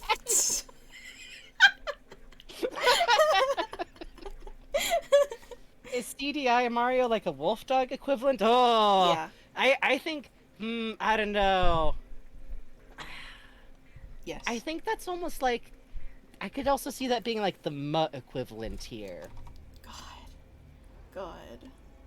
Like, oh well, you know, no, my Mario doesn't have papers or anything, but we love him a lot. We really do. We do, but he does have a somewhat lumpy physique. He is not perfectly rounded. However, we do love him. We do love him very much.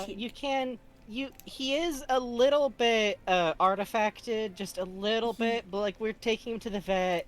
We have pills for it. It's just kind of the risks you take when you adopt. He does not have HD textures. No. It's okay. It's not as bad as a Where is Mario Mario? Yeah. Or a really. what was that fucking kid like? What's the name of the weird Mario educational game? That's like Mario Teaches haunted? Typing?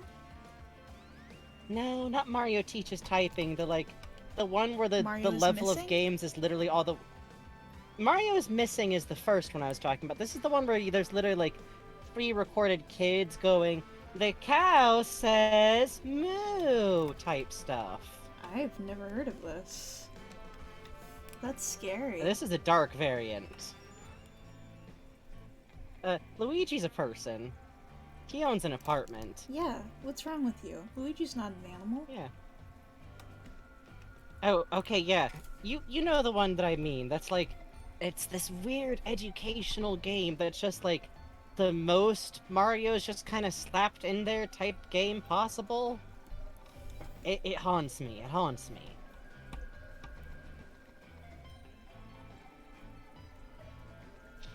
I like the idea of Bowser, like, trying to find formal wear that he hasn't actually menaced Mario. Mario's early years, that's the one! Thank you, gods!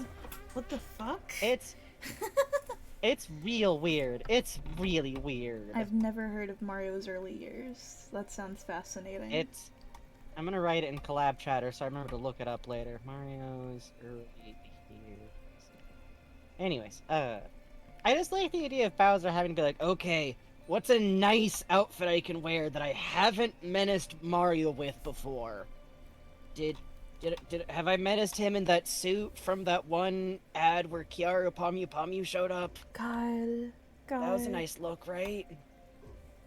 Real talk. That was when I play Mario Odyssey, I put Mario in that outfit from that ad a lot. It's styling. It's styling. It's I cute. like to It's dress up cute. Mario like a fancy little gentleman.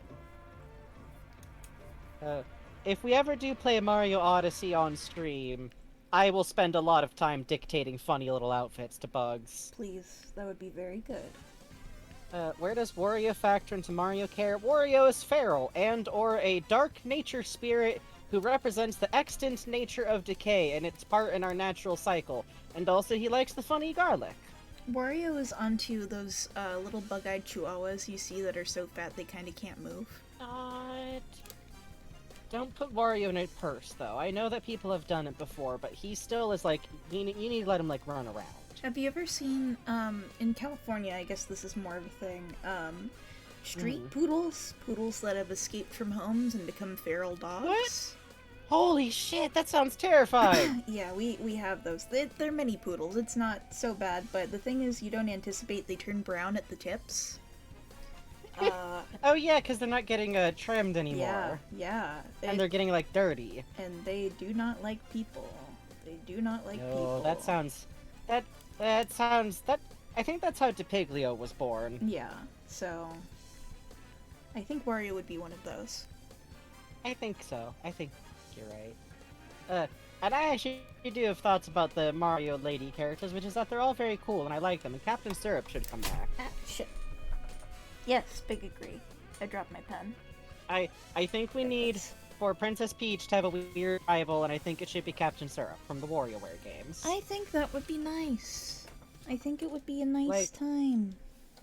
Which, side note, this is a pipe dream. It's not gonna happen. But it'd be kind of cool if there was an Odyssey sequel about Peach and we got to put Peach in outfits, is all I'm saying. I would like to put Peach in an outfit. I think that would be a fun time. Because there was a little bit after I finished Mario Odyssey where I had this, like, I was like, oh wow, they have, like, Peach and, like, all these different regional outfits. What if this is, like, a setup for, like, a DLC where you'll get, like, Peach missions where you can do, like, one extra little bonus level in every land that's, like, a little Peach. I made this up. This was just a thought I had in my head that was nice. But it'd be fun. It would be fun. Like the first Mario game I really played a lot of was a very goofy like GBA copy of Super Mario 2 of all games. So, first of all, rip me. You know, I never played Super Did not get Princess far. Peach. I never did too. I actually always wanted to. I've heard that it's super misaligned, like maligned as far as gameplay goes. Yeah. But I played Super Mario 2, and so in my head I'm just always like, well, yeah, Peach is like a playable character.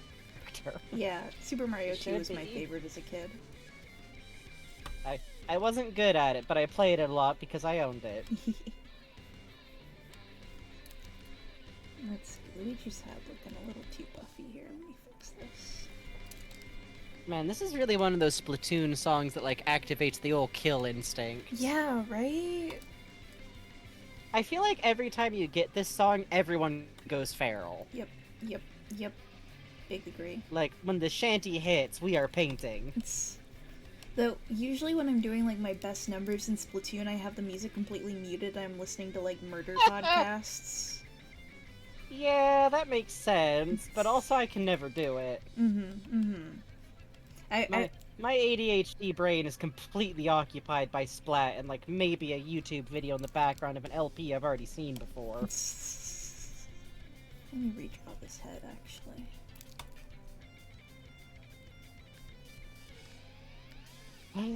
There's always that little part of me that's like, oh, Splatoon music, I could play Splatoon. It's just, you think about it every now and then. And then your wrists remind you. The game where Frankie is coming at you. No, I'm not coming at you. I'm probably coming towards you and then I'm banking very sharply to the left, as far away from you as possible. I play Carbon Roller. Carbon Roller's attack only matters if I can hit you directly on the head. Which, like, watch out if you're not paying attention. But the numbers of times that I'll actually bother coming in for a kill are pretty unusual. Oh no, I'm just explaining because it's fun to explain. I like playing Carbon Roller. It's very weird and specific. Splatoon's a fun time. It's what you do if Ink Brush has so... I just don't like how little coverage Ink Brush gets. I need to be able to hit some space, you know? Also, it hurts my hand. Hey, you just caught a whale shark in Animal Crossing? In Hey! Dragon Quest Builders? I mean, either way, good job. Oh, you just got into Splat 2 earlier today? Hell fucking yeah, it's a good time. Excellent.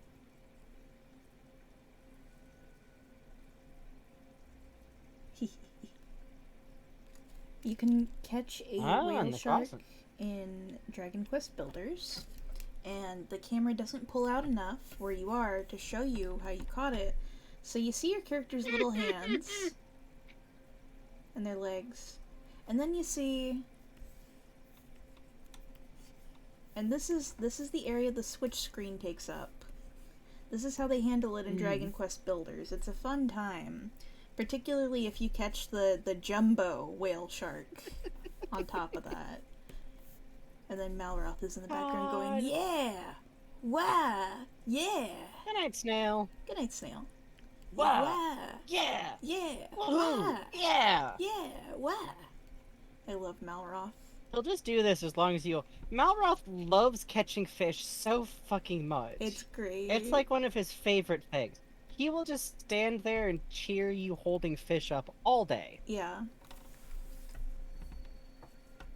He's very good. It's just Malroth enrichment. Also, it's been 2 hours, so we should take a break pretty soon. Okay, let me finish sketching out this Mario and we can take a break. Sure thing.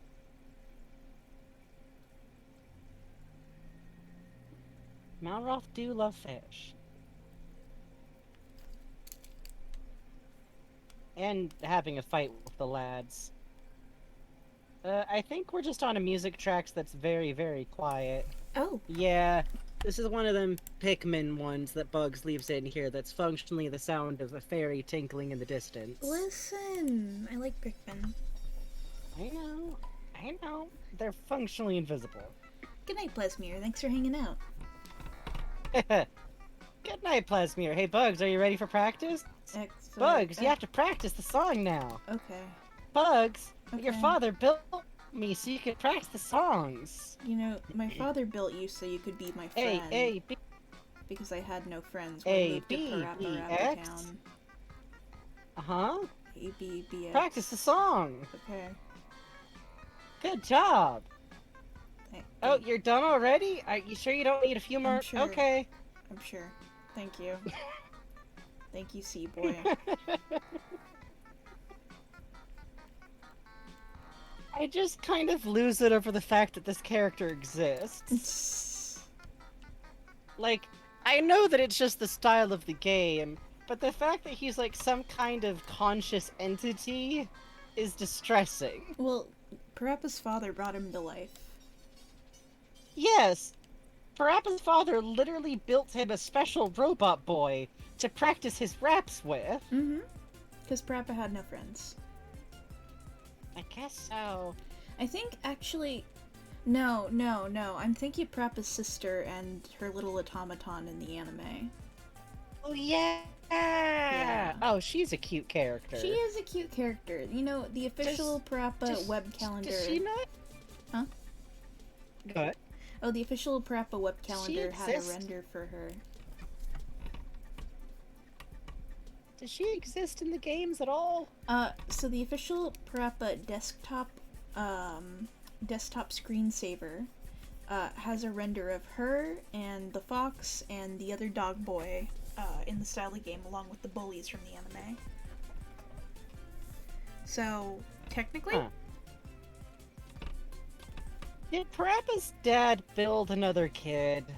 well, she looks like Parappa's mom, so maybe. Does she live with the mom in the games then? You know, I don't know, because I guess it is implied Parappa's divorced, or Parappa's dad is divorced. If Parappa's dad isn't divorced, I don't know what's up with him. Yeah. He has to be divorced. Yeah, he's He's gotta be massively divorced. divorced. Yeah. Which, like, why didn't the mom want Parappa? That's kind of rough. Maybe Parappa asked to stay with his dad? Because, like, he's an Maybe. older kid? Well, she is a firefighter, too, so maybe it's because of her dangerous work. It could also just be that, like, Parappa had friends that he didn't want to leave, and his sister was, like, much younger. Yeah, that's true. These are the questions I ask about series like Parappa the Rapper, but also Parappa the Rapper presents the questions, including, what the fuck age is Joe Shin? Oh, you know. 12 to 19. I believe he's been held back twice. Oh, she appears briefly in a book. Cool. Cool.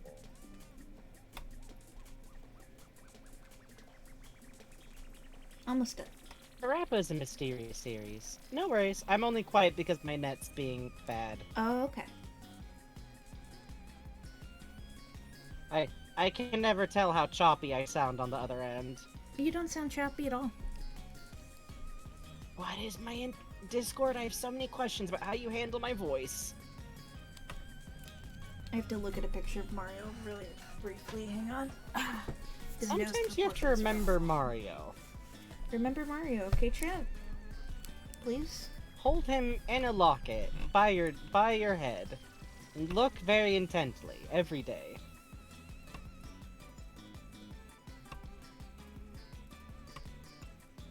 Don't be tricked by fake Marios, though. He has to be red. Mm-hmm. Grocery stores might try to trick you sometimes, but... It's fucked up, but it's true.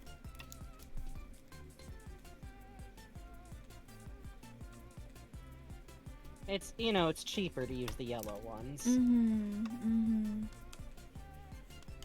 Blue Mario is cool, but he isn't real Mario. No, except for his gloves. Yes. Blue Gloves Mario. Please learn the But we- truth about Blue Gloves Mario. He's real and he's out there, and you should be a little scared. Mm-hmm.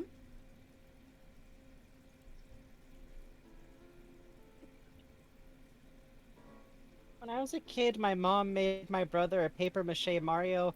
Everyone who comes over finds him scary, but we love him. That sounds wonderful. Pictures, please. Pictures, please. Please. When I was a kid, one year for my birthday, my parents got me a mermaid piñata, but I wound up, like, super smitten with it and Uh-huh. didn't want anyone to break it, so it just became a toy. Oh yeah. And so I just, like, ran around with this paper mache, with, like, this giant piñata paper mache mermaid. Oh. I had something like that happen with an alpaca piñata, but it was beheaded, so I just kind of played inside the neck. In my case, I think the message got through before anyone took a swing. But I do distinctly remember that they'd already filled her with candy, so they had to, like, kind of shake her really hard to get the candy back out for me. Oh no! Oh. I don't think I minded, because I did want the candy. Mm-hmm. Mm-hmm. Oh, please send us a picture, Arsene. That'd be wonderful. I mean, who wouldn't fall in love with a beautiful mermaid that's full of candy? I think that's just a joke from that one terrifying show that animation dude tryhards are obsessed with sometimes. Misadventures of Flapjack! Oh.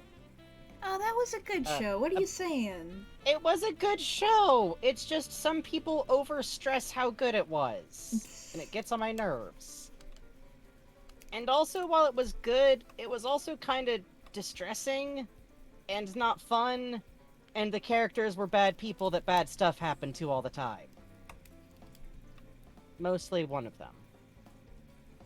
I didn't jive with it that much. It was very pretty and it had good episodes, but I don't know. Okay, okay. I was more of a Chowder person at the time. I see. And also my opinion has been soured by dudes who weirdly compared it to Steven Universe constantly all the time. Like, oh, this got on the air, but there's no more Misadventures of Flapjack style stuff. Yeah, That's because probably the something crew that from only I- Steven Universe went on to make it.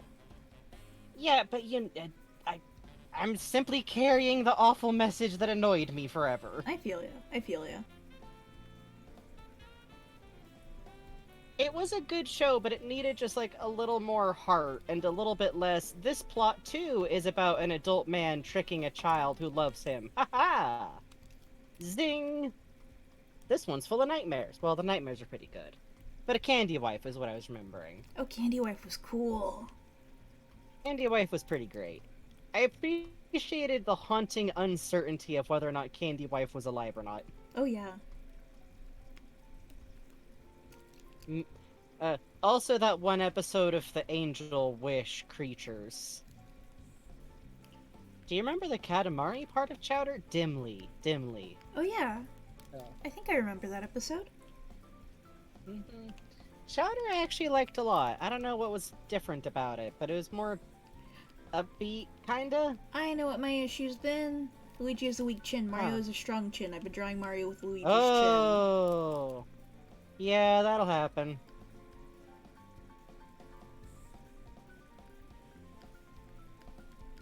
I did not like Chowder as a child because I was chunky and had mostly purple outfits. I understand Aw. that. I feel the same way about how much Patrick Star gets drawn in Aloha shirts now. Because I own the exact same Aloha shirt as the musical version of Patrick Star. And I could do with everybody to stop mentioning it because I got that afterwards, and it's not my fault he has a pompadour. I was doing it first! And I'd never be seen dead in tie-dye. I mean, don't get me wrong, it's a cool character, just you only get 3 separate people telling you about it. And then,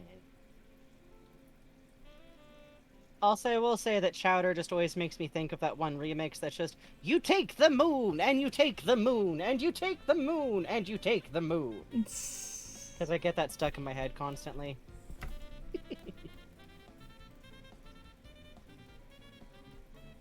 You take the moon.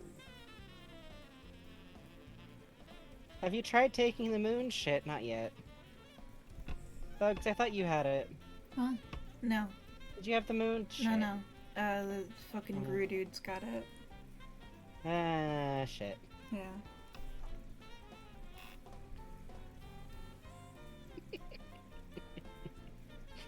God. Have you tried taking the sun? I think that's illegal. That's how you get your fingers burned, is how you do. What do you fucking know? Well, I think it's rude because all the other planets need that too. Yeah. The fuck? Ain't no I one liked uses Courage, the fucking moon, but... That's true. I liked Courage, but also it terrified me, so I hated it, but I wanted to love it so bad. I think when Courage was on, I was young enough that it, like, wigged me out, but I did just mostly love it. Yeah, big agree. But even then, that show's so much meaner than I'm used to anymore. Like, cartoons used to be cartoons when we were kids were mean. Mm-hmm. Even Powerpuff Girls was weirdly acerbic sometimes. Mm-hmm. Like, haha, the mayor's dumb. And it's like, okay, we're gonna spend a whole episode on it, must we? And also hillbilly jokes. Okay.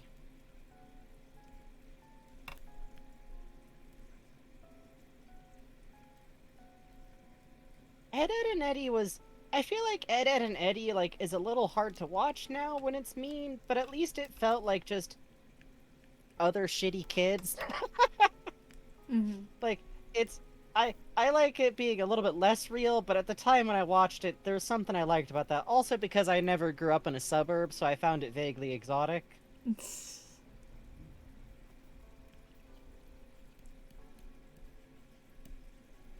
I got that HBO Plus now. One of these days I should do a little tour of nostalgia or something. Oh, that'd be Watch a fun. couple of random episodes of those old tunes. Except for Johnny Bravo. I already checked. That one's just mostly bad. It's a weird show and I don't know why it got on the air. Oh, yeah, I didn't like Mr. Meaty either, cause... Mr. Meaty?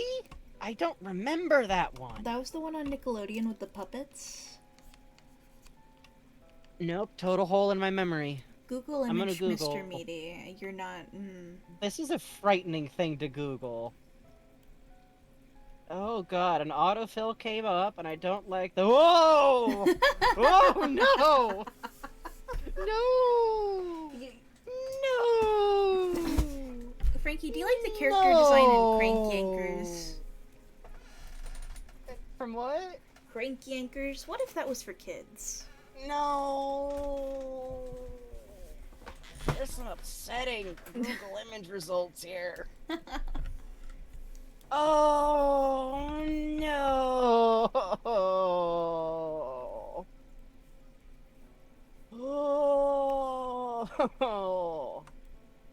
Oh, nope, closing the window.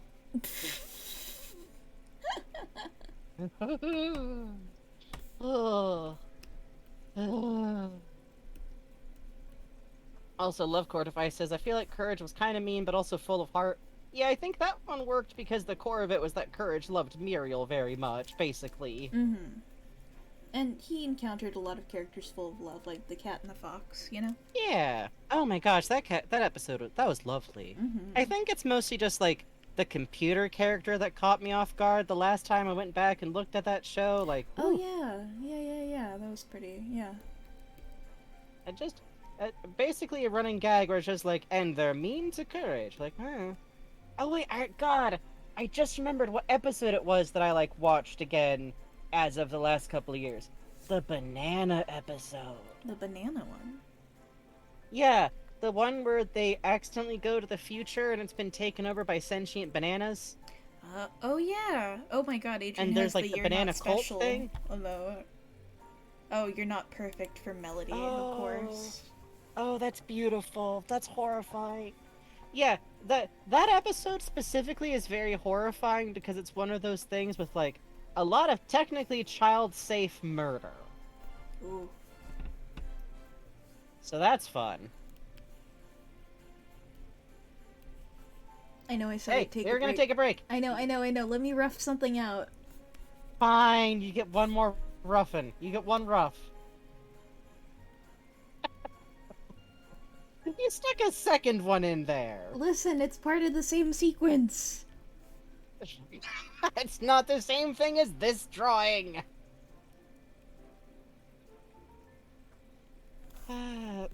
Okay, this perspective shot's pretty funny though.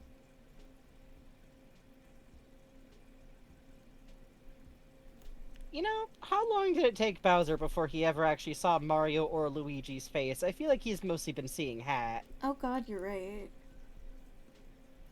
Like the first couple of years of rivalry, he just kind of. That's why he knew Luigi as the green one for so long. Because he's like, I don't really know. I'm gonna be honest. I didn't know Toads had faces for like a while.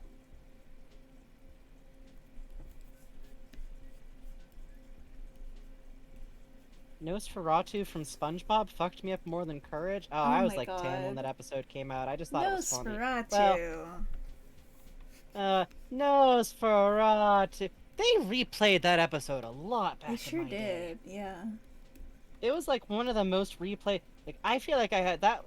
I could just like go on the whole story beats on that one to this day. Like first the thing, and then the closing. Then Mr. Krabs says you're working the night shift, and then this is total. And then he says anyway. And SpongeBob's really excited and sings a little song, and then SpongeBob starts like it's all in there. Yep. The hash slinging, slash singing. The rash bringing. Okay. Break time. Break time now before we just start doing SpongeBob bits. Chad, I leave you with music. Alright. I will now take my vow of Be- silence. Be back in a bit, folks.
Rudy, you have to draw something, Rudy. I'm the singular vote for Chalk Zone.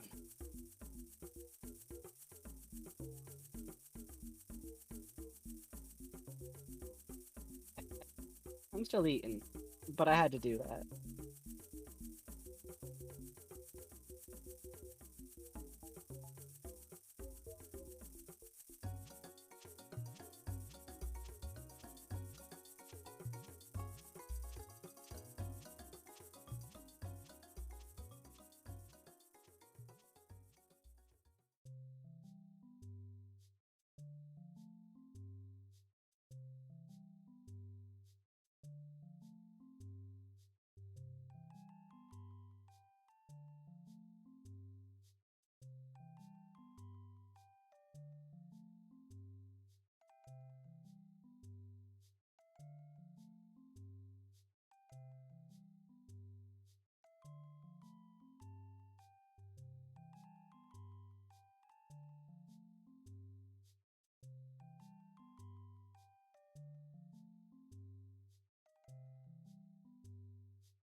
Mm.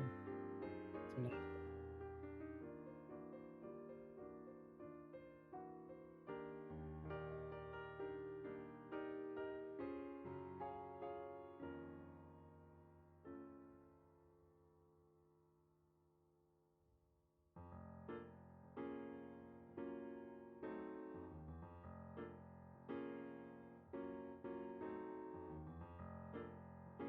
Also doing preferably be that guy.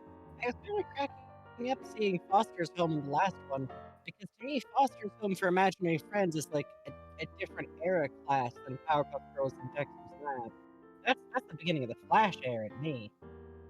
Like after I got into Homestar, because I'm an old person.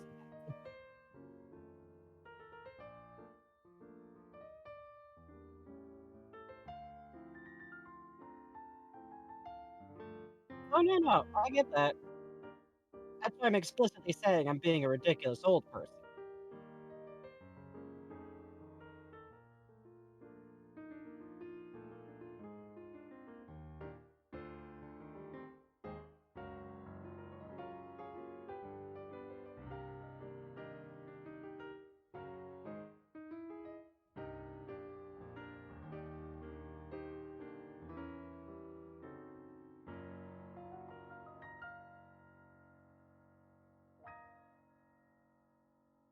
I'm with you, buddy. Yo, thank you for the raid, Denim Snake. We're on break for a second, but we'll be right back.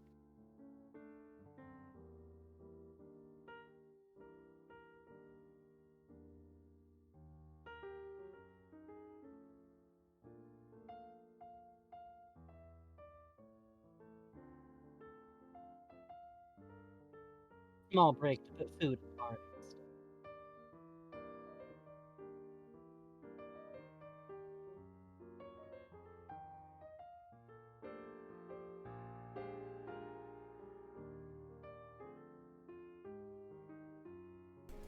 Hi, Raid. Thank you. Howdy, Denim Snake. Thank you for the raid. Sorry it took so long. I was getting s'mores. I made them. No. Gotta put food. Huh? It's fine you took a while. You have to get food. Yeah. Mm.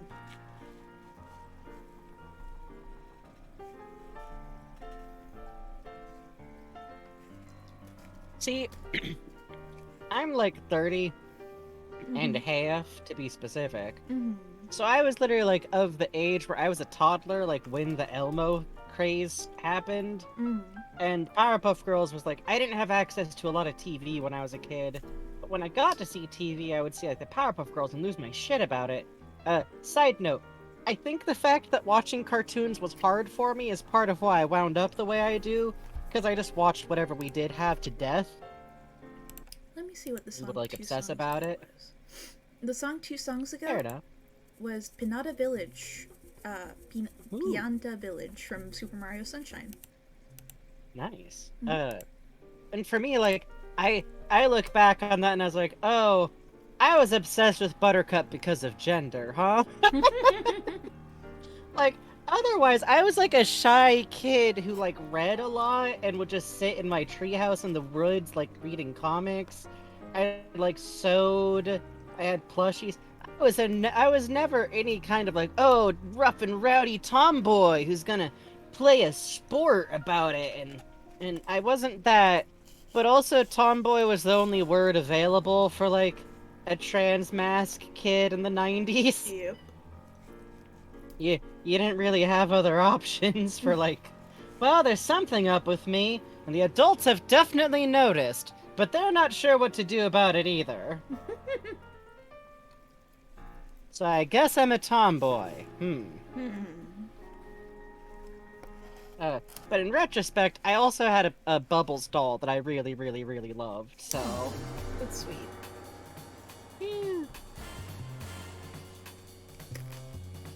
Yeah, I think for a lot of non-binary folks, this is also very much the experience of, like, the AFAB trans person of, like, well, I'm not being given other language to talk about this, and the adults are all pretty sure I'm just gonna turn out to be a lesbian, so... Yep. You know, sometimes that still works out. Otherwise,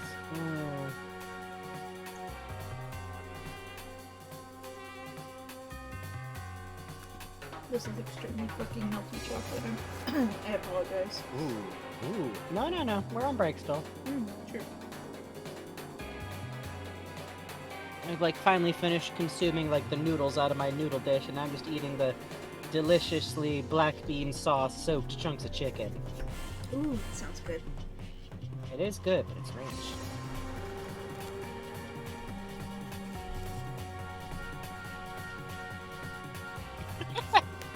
Arsene says, "Wow, tomboys sure are cool. Wish I was one." Yeah. Mhm.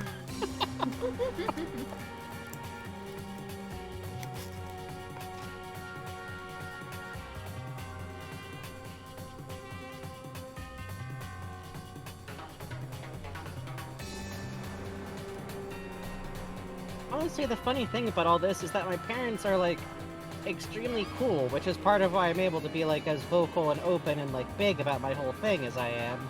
But like, they had trans friends when I was a kid, but there was just nothing ever anywhere for parents of like, hey, how do I talk to my kid about gender? How do I figure out what they might need about it? That's something I'm always grateful for now, because it's easy to take for granted, like, oh well, like that kind of stuff only works for good parents. But dear God, at least good parents can like do a Google search now. Yep. Like, hey, my kid keeps pretending to be Cocoam from Pocahontas.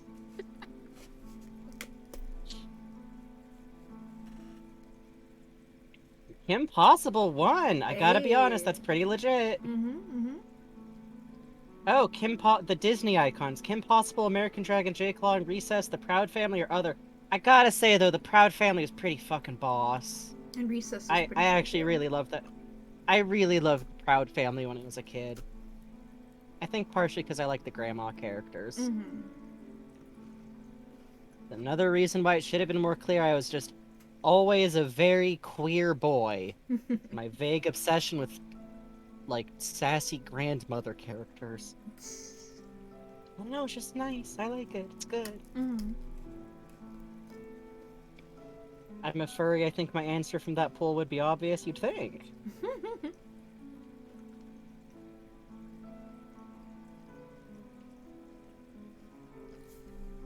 Oh, it's Kim Possible. Yeah! Fucking, the Recess movie, the cover of My Green Tambourine in that movie is the best version of that song. Yes. Yes. Yes. I never actually saw the Recess movie. It's okay. But that version of the song is good. Yeah, I kind of feel... There's a lot of cartoon movies that got made back in these fucking nostalgic times that were alright. They were okay. They were just Mitt. fine. Mitt. Except Ed, Edd and Eddy movie, which for some reason went the fuck off for no reason. What are you doing? Why the hell did the Ed, Edd and Eddy, like... Oh, okay, someone mentioned that they haven't seen it, so now I can't spoil the Ed, Edd and Ed movie, except to say that for some reason, it goes to a place of genuine emotional pathos. Do you want your Like- blankie spread out? Sorry. Oh yeah, the Ed, Edd and Eddy movie. Oh it- yeah. Yeah, and it's like, it's animated like a dream, too. Mhm. Like, full-on old-school Ed, Edd and Eddy goof-ass style. What do you think is in the closet, Matt? There's nothing there for you. Side note, one of the greatest comedic forms on the internet is always whenever people take clips from other shows and add Ed, Edd and Eddy sound effects. And someone has to find me one where they do that to Half-Life, please. What are you doing? That's got to exist, right? The Ed, Edd and Eddy SFX Half-Life. That needs to be a mod. Mitt, do you want something? Do you want to say something on stream, Mitt? No, she's walking away. As soon as I suggest Mitt! that. Rude. Mitt! Rude cat. And Adrian, you do not need to do it. I'm simply saying that there needs to be at least one clip of Gordon Freeman swinging his crowbar and it makes an Ed, Edd and Eddy sound about it. God bless replace- you, Rebel Beans. Just replace the wizard's sound with that fucking, like, chicken noise, kung fu noise, impact, Wilhelm scream. Mm-hmm. Almost done. No worries.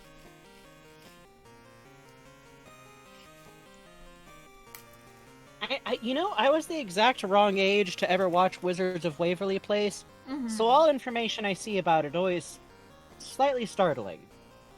Same.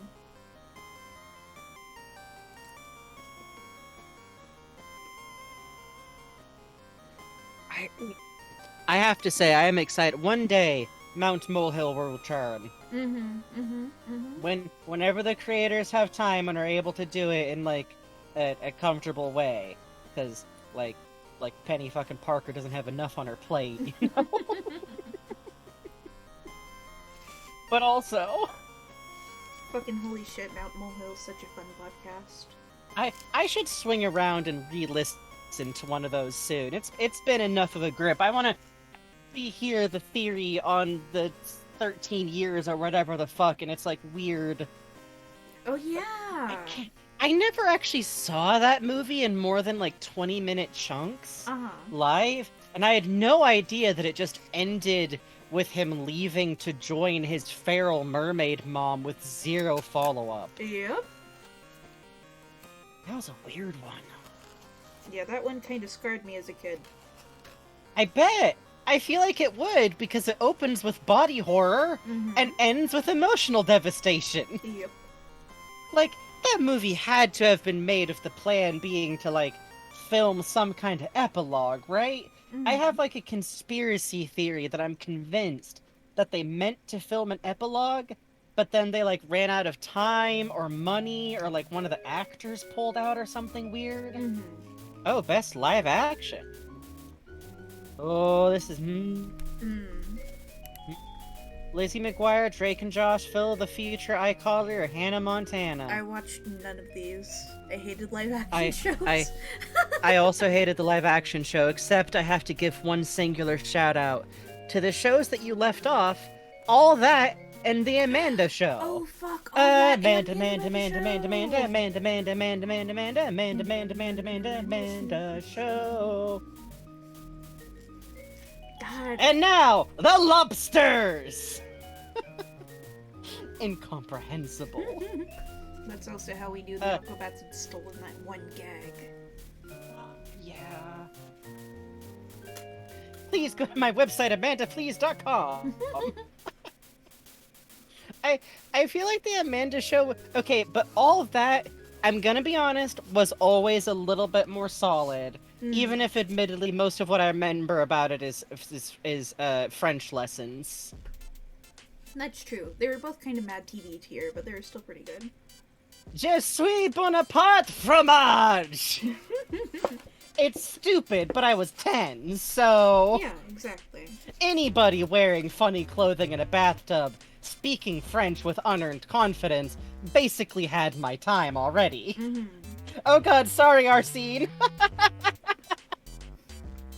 I cannot imagine the level of gibberish. Me jump with A button. I did not watch Phil of the Future, I gotta be honest. Yeah. Do you remember that one Disney live-action movie where the kid used to be a bubble? And yeah. we see, like, their family dramatically die as bubbles? I am stuck in this terrible flesh form. It is disgusting to me. It's... That movie I've seen, like... I only have, like, nightmare memories of it. But I remember, like, even at the time being like, this kind of sounds like those weird kids on Neopets. God.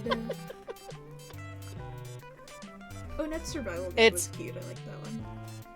I caught a couple of episodes of Ned's Survival back in the day. I think that was a pretty solid, like, school hijinks live-action kid show, which is, like, a kind of a genre that's been mined to death so long as it centers on white kids. That's true. Straight kids also. I always try to leave open room. There's always room for, like, oh, the X genre's dead. No, not yet.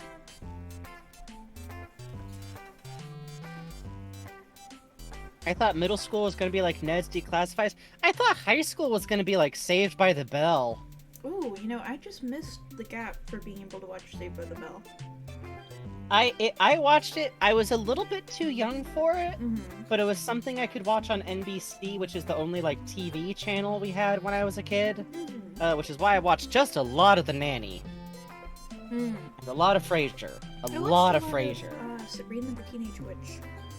Ooh, and I did watch that whenever I could because it had a cat in it. So, Yes, it did. I have was the cat sold. in it. I was very. and in interested retrospect, that also way. the aunts. Oh yeah, Zelda and Hilda. Ooh, ma'am. Oh, Ooh, ma'am. Hello, ma'ams. particularly Hilda. Hello. Actually, Mhm, either mhm. way. Both are good. Mm-hmm. Okay, s'mores consumed. Let me drink liquids and then we can get back to work. I feel like people are enjoying our. I try not to be like. It's fun to be indulgent about nostalgia because I usually try very hard not to be. Mm-hmm. Wishbone I remember because sometimes we got to watch them tapes in class. That even in a podunk ass rural school like mine, we got in a couple of Bill Nyes and Wishbones now and then. Wishbone was fucking cool. Okay, but also I have to mention because I remembered the Magic School Bus, as one always does. Thank Oh, you, Miss yes. Frizzle. There is the world's. It's like if I was ever going to do a gag of like showing a picture of myself as a baby, but like you Photoshop in a pompadour or something funny, it would definitely be the photo of me sit in front of a bank of 6 TV monitors that my parents had set up to have like showing stuff at parties. Uh-huh. So that it was just like this wide, and it was just I had the same one tape would play on all 6 TV screens, and this is like 1993. And I was just watching the Magic School Bus on it. Fuck. And in this photo, I'm like turned to the camera with like the Magic School Bus just like echoing behind me on 6 like medium-sized television screens. Like they probably got them secondhand or something, because when my parents had me, they were both like still pretty young. They were like they were like 25-ish, I think. Mm-hmm. And it's basically the bossest baby photo. But every now and then I'm like, I wonder if that affected me in some way. No, surely not. No. I say as I plan on playing a game and reading Twitter while watching a LP in the background and thinking about something else. Side note, every time I have a dream that I can remember it, the basic rules are always that it has concrete floors, the same as my parents' art studios, and any monitors are always stacked like that. Oh, that's I try not to think about it too cool. much. That's kind of cool, though. It's cool, but these are also often nightmares. Ah. It's very cool in a, well, this is a cool art motif I can mine from way, but then I walk into a room where suddenly there's a creature that thinks it's doing a good job of pretending to be human, but it's not. But the polite thing to do is to not notice. Seems fine. Seems fine. Looks at Miss Frizzle. I sure hope this doesn't awaken anything in me. Yeah. Yeah. With the frizz? No way!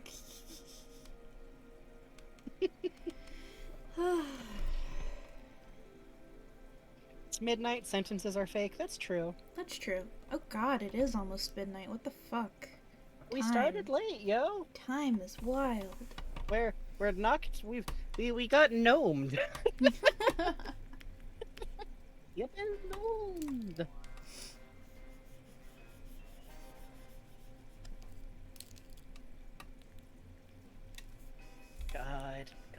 God.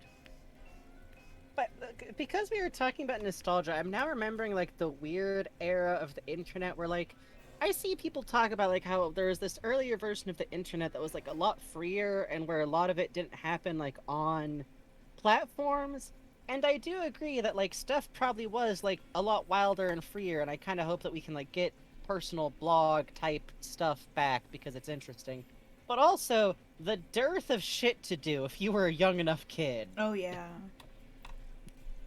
Like scouring the internet for JPEGs of Sailor Moon. Yep. I would just look up Inuyasha Kilala, Kingdom Hearts fanfiction.net. I would just sit on that page okay. and hit refresh. There was this super elaborate, like, ironically, I think this person was technically way ahead of their time because it was functionally an isekai about the Cardcaptor Sakura characters, but with their names from the dub, I think, going to Final Fantasy world. I don't know which Final Fantasy, actually. I just know there was a lot of chocobos, and there was these, like, good night, Ruble Beans. There was these, like, elaborately, beautifully done illustrations, and it was, like, updating chapter by chapter, and I still remember the tragedy of the inevitable author's note that they were not continuing it anymore. And in retrospect, I don't think there was a plot other than Sakura from Cardcaptor Sakura goes to Final Fantasy and sees Final Fantasy things and tries to go home.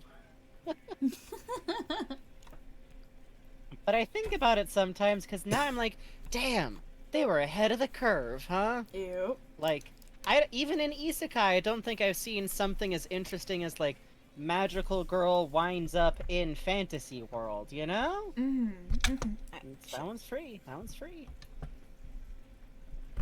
Everything's fine. Also, it was incredibly straight. It was incredibly straight. To the point that I remember, even as a 12-year-old, being like, this is pretty straight. Ooh, best educational show. That's was Hey Arthur educational? I think it was just on PBS. Hey Arnold or Arthur? Hey Arthur, sorry. Oh, yeah, that was PBS. I mean, it was on PBS, but was it educational? Right? Like, I think it tried to, like, model good kid behavior, but so does most things.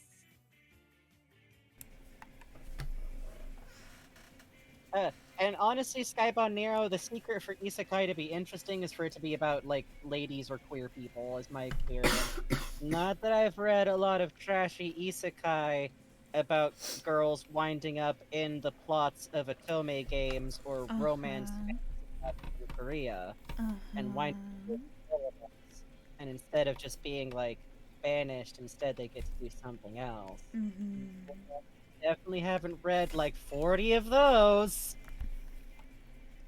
Arguably, there's not many differences, but listen, they go down like fucking shit. I like evil motifs, okay?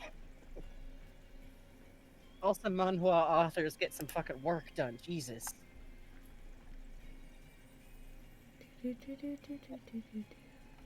Side note, if you ever want a serious education about using, like, CSP default brushes to make some banger dresses, look up some fantasy manhwa. It's like, man, they get some shit done with a pearl brush and some ruffle brushes. Oh, for sure, for sure.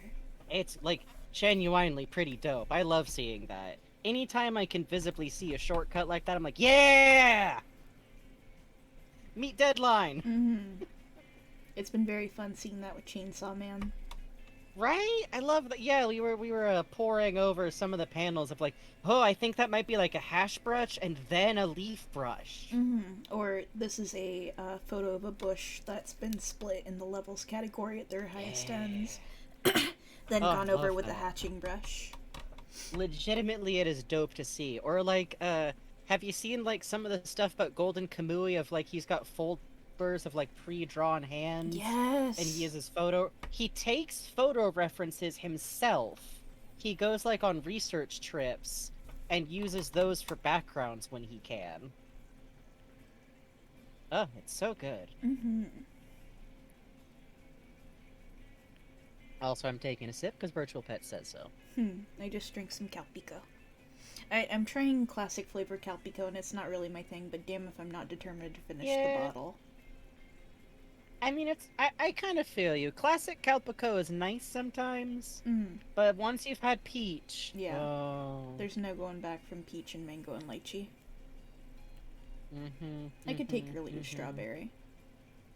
You know, someday I really want to cross-stitch out the full Calpico fridge thing I made. Oh yeah, It will that'd be like cool. 20 inches, but it'd be fun. I like the ones of those that I stitched out already. Peach drinks are the best, and I still do not understand why they're so fucking uncommon in the States. Yeah, honestly. I gotta go to like the. I have to go to the fucking Latinx stores to get my goddamn like peach nectars. Oh, it's good though. Mm-hmm. Mm-hmm. Oh, peach nectar. Ooh. The greatest wasp bait made ever, admittedly, but yeah. To me, raw peaches are the least interesting application of peaches, and I don't really know why. I think it's because they're messy. Culp says I just got here, so I don't know the poll context, but Blue's Clues is my vote for other. I do have a lot of fond Blue's Clues memories. I was arguably slightly too old for it when it came out, but I still watched. Thank you for the wasps. Oh, of course. I didn't listen to myself. I didn't listen to myself when I said that peach juice is wasp bait. Why do you do this, Frankie? Why? I don't Why think, do you do this? because I'm a himbo. I'm just, you know, kind of that Phoenix Wright style himbo, where I'm good at a few things. I see. Oh shit! Yeah, if I... Random Thank you 0 for the gifts of factor. random- Thank you. Now, Quilp has fancy shapes. Haha, get shaped on. Male wife, I'm googling Liberty Kids. Liberty Kids? Thank you, random 0 Wow, I never watched this sucker. Let's see. That Ooh, sounds these kids familiar. they got anime rectangle. Like, you know when that thing where like Liberty people got bangs in Kids. anime and it looks like it forms a diamond? Oh yeah. They got anime hair vents. Oh, this was one of them fucking Fox Kids shows, wasn't it? This looks like the house Ooh, style was it? for it. Like the fucking oh no, that's PBS, no kidding. It looks like the fucking the Mummy show with the blonde guy. Oh shit. Wow, I remember the Mummy show dimly. Yeah. You know what weird kids show I always remember? Fucking Men in Black and Evolution. Oh, the Men in Black What? show was good though. It was good, but what the fuck? Why was there an Evolution kids show? Evolution was already a weird movie. It's already a sci-fi comedy sponsored by Head and Shoulders. Fucking the Dude, fucking... I think it might actually be like comedic genius because of that. Mhm. Just purely for the weird fucking scene where the Head and Shoulders thing happens. Oh. Yeah, it had a cartoon. It was kind of still lawless times in the early aughts. Oh yeah. Anime was starting to get popular, and nobody in the States had any idea what the fuck to do about it. Like, this was the era of 4Kids. Oh, I watched a lot of 4Kids, actually. I did And too. I know deep in my heart it's like... I know deep in my heart what the real names are, but in my heart it's always gonna be Joey Wheeler. Oh yeah, same. Hey, Yug! I'm gonna have a really weird side plot about my blind sister. Yuck. My father's abusive, Yug! Oh, Jester Rights. I remember the Secret Show. That one had really interesting creature design. I have never heard of The Secret Show. Mm. And also Random 00 Factor says Evolution was so well written though, like every random plot point came together in the end, even though it's super weird. MCU wishes they could. Yeah, that's the weirdest part about that movie. Also the fact that David Duchovny has a character in it who's kind of unlikable sometimes. It's a shame. Joey Wheeler was definitely a baby trans man. Ah, son of a bitch. Is that what that was? Yeah. Shit. Yeah. Again? Yeah. Again? You do this to me again, anime? That's why I was obsessed with Duke Devlin, the guy with the dice. Oh yeah, Duke Devlin was cool. He was definitely Joey's boyfriend. Wait, I don't know how old these He was characters trying are. to nag Joey. It was very weird because I feel like even though Kaiba was Yugi's rival, for some reason everyone was gravitated to Joey. I'm just saying. Yeah, that's true. Dude definitely was like trying so hard to rival someone. What? I Why was, owned the Dungeon Dice Monsters game for the GBA. This is how bad it was. why was Tristan a monkey for like a year? Because that anime was what happened when they stopped having material from the manga, I think? No. Was the Digiworld arc from the manga? I feel like it was a weird season. The Virtual World arc was like that weird. We kind of ran out of manga, so we need to give it like time kind of thing. I think the writers hated Tristan. They didn't know what to do with him because he wasn't really good at cards. That's true.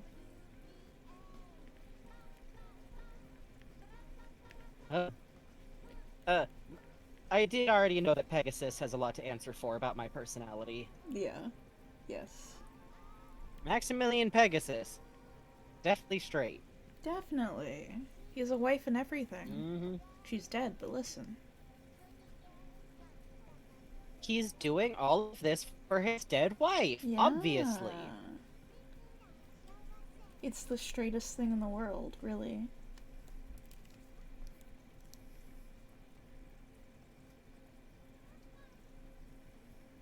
I think he's just a gay dude who really wants an excuse to run a murder island. Oh, yeah, for sure. Don't you Fucking. know?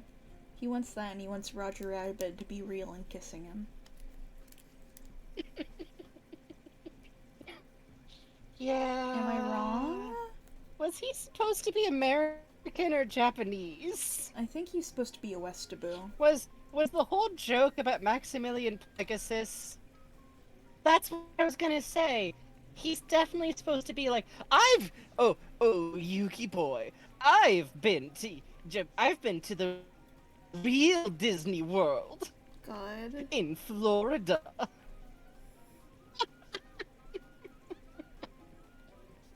Defeat my challenge. You must tell me the entire history of Scrooge McDuck. It's actually quite touching. But just sitting there, it's like, oh Jesus Christ! All right. Eating Gorgonzola with my silly rabbit cartoons. Yeah. Yeah. God. Oh yeah. Adrian brings up a really important part. The Digital World arc did wind up being mostly because of the deceased AI copy of Kaiba's half brother. So remember that for the test. Okay.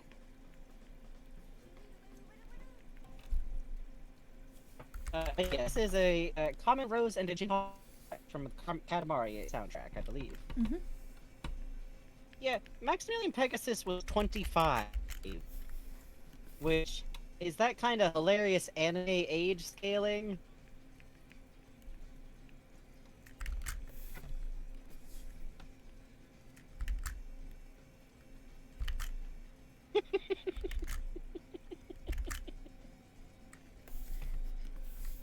I'm drawing. I watched Yu-Gi-Oh! Avidly as a kid, and I don't remember any of it except for the cute wit card and Blue Eyes White Dragon, and I wish I was joking. Good. That's all you need. That's fucking all you need. That's all you need. Yeah, I feel like all evidence says Maximilian Pegasus should have been like 40, because his whole plot is that he like had a beloved wife who died and a whole career in archaeology that he then turned into stealing the idea for the fucking monsters from ancient Egyptian tablets. By the way, I'm pretty sure that themed dual monsters in Yu like an N the world scenario for CP that got out of hand. Like, well, someone unearthed the wrong relic, and now everybody's obsessed with games. So, fucked up.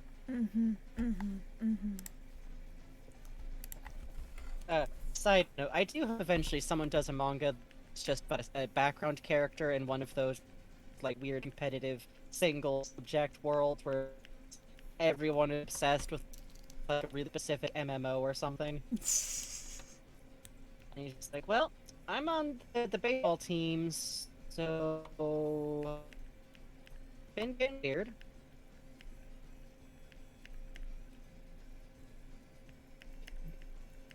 Oh, we summoned non-binary Vegeta with mentions of Yu-Gi-Oh! Hey, Vegeta. Hey.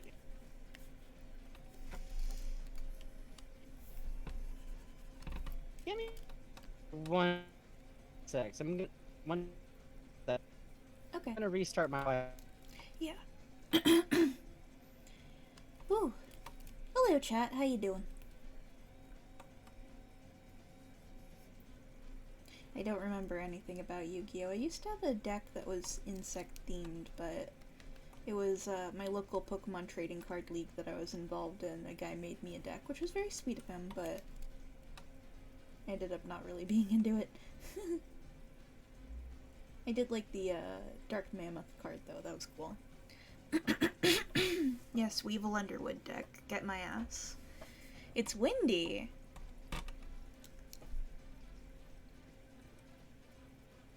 I can't get that really particularly rendered gnome you drew out of my head. The smile haunts me. Thank you.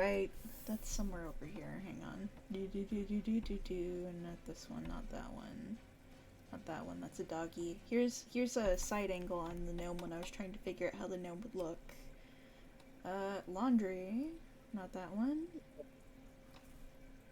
Not that one. Not that one. There it is. His cherubic sweet smile. Thank you. Hi. Hi!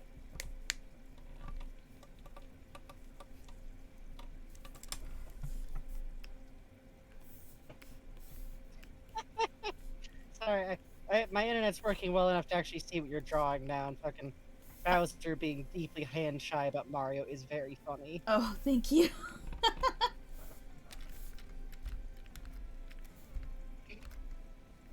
Oh yeah, because there's no quality settings today. Christ almighty. Fucking Yeah, it Twitch. kind of means that if I want to still hear the music, I wind up a little bit more behind than usual. I'm sorry, Frankie. It's okay.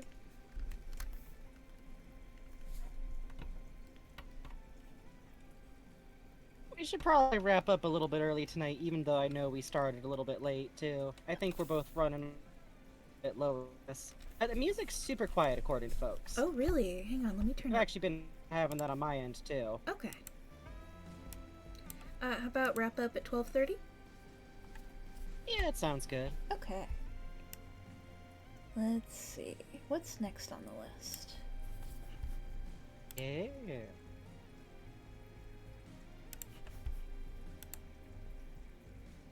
Oh, okay. I wonder if Mario and Luigi the Olympics has something I can use for this.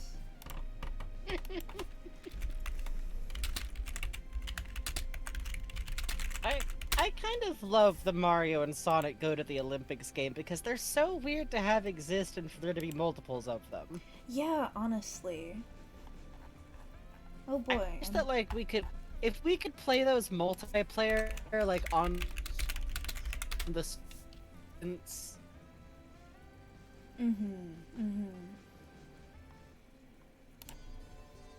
give me more than that. It'd be fun, right? Yeah, it would be.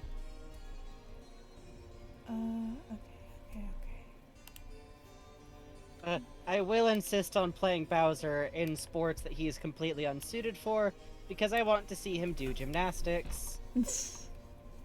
I need to see how they animate the floor routine of the large man.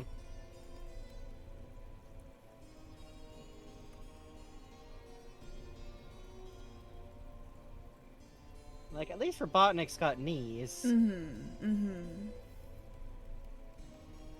Bowser's just this chunky.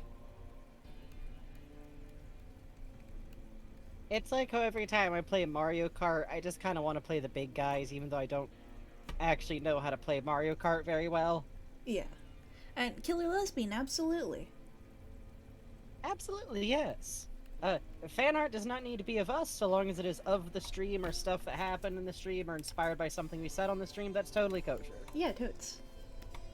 Also, if we're playing a game and you just Alex, draw Alex, show us.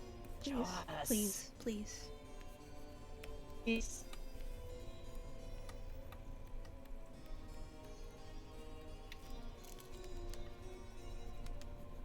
And if you cross swamp, you have to.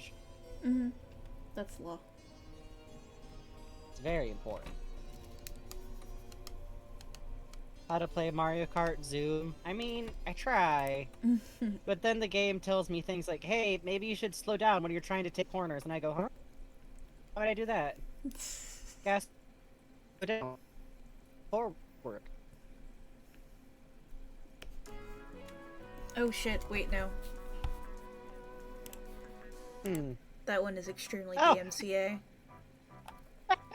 Rip. Sorry. We just let it. I like it being in there just to jump scare people for a second. Have you Yeah. thought of Mario Kart on stream? I think we've talked about like maybe doing that as like a funny community day type thing or something. That would be fun. It would just consist of us both getting our asses kicked at Mario Kart.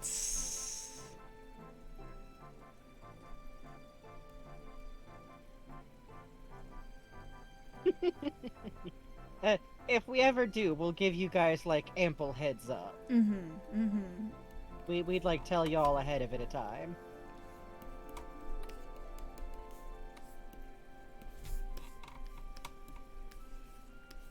Mario Party will just be me and Bugs slowly destroying each other, Oh yeah, that'd be fun. possibly while high. What? No, I that would mean- never happen. No. We're straight edge here at Uh. this channel.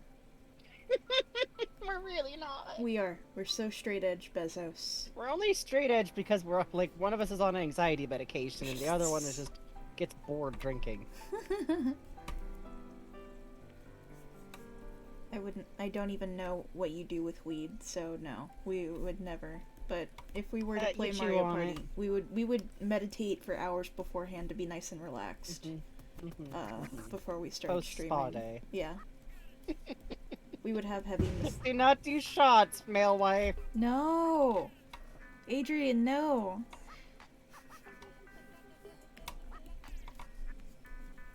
Ooh, this is one of them Splatoon 1 songs. Yeah. I don't hear those a lot. I never played Splat 1, I didn't have a Wii U. It was... I got extremely gamer mad when I would play it, but it was a fun time.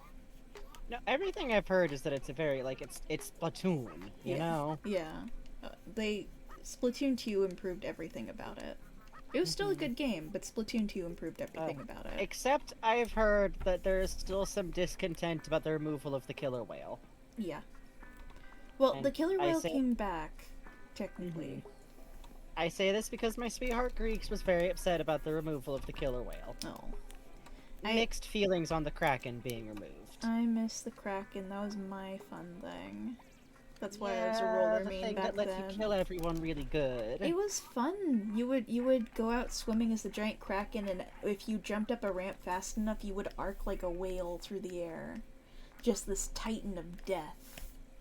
God. It was fun.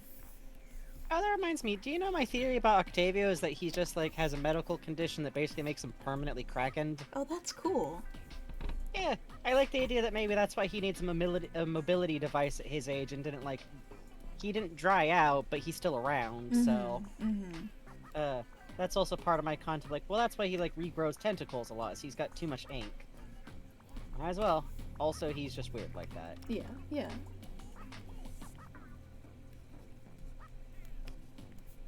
Splatoon 1 is so fun, I'd rush to get home every day and then I'd play it for 9 hours straight. You and everyone else who kills me in Splatoon 2. Man, I wonder if any maps are going to return for Splatoon 3. Probably Moray Towers, if anything. Right? At least like 1 or 2. Yeah.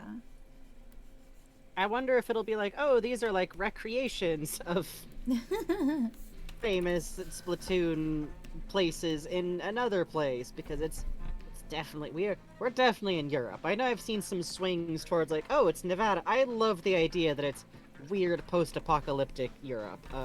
I also believe that this doesn't actually conflict if there being photos of the Eiffel Tower. That's a squid Eiffel Tower that was built somewhere else. Because I think it's funny. Also, squids are like that. They built a second Tokyo Tower. Yep. Basically, do you think they made a Seattle Needle somewhere too, but it's just like, it's in China now? Probably. I need to get this Squids Squids just see funny building. Or maybe the other sea life build that stuff. Hard to Mhm. say. It's an excellent Bowser. It is very good, is the thing. Thank you. He is having dad relaxation. Actually, I'm gonna move this tail to put Luigi over here. Sorry, Bowser. Oh god, speaking of Splatoon songs that make you do the these. Well, thank you. Bowser's design is complicated, so my brain is kind of firing on all cylinders to draw him, but it is very fun. Yeah. Oh god, put the eggs in the nest. Oh, God. Uh, Oh, thank you, Vegeta. The adrenaline goes up when this. Yay! The adrenaline goes up every time the fucking Salmonid's music comes on.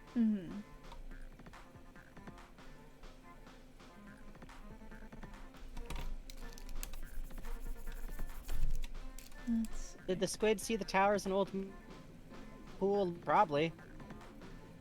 Kinda like that. 3, I don't know. I hope so. It's I could fun. really see it going either way. Like, the salmon run could like be over by then, and since the Salmonid is like your buddy, I don't know. I want to say yes because like it was fun, and you'd think they'd bring something back because it's fun, but I could also see it being like, well, that's gonna be something that's like special still to like too, you know? I feel like that would be a very Nintendo move. Also, if this game is like in general exploring Salmonids a little bit more the same way that like Splatoon 2 explore Octarians a little bit more, like there'll be like a single player mode that has a lot to do with Salmonids or something, you know? I don't know though. I don't know. Good night, Boots Boots. Thanks for hanging out, Bloots. I'm so excited for little buddy. Oh, I'm going to give them a fancy little. Please, let me put pants on him. Put him in a little sailor outfit like a good little boy. I'm going to take him out to see the sailboats.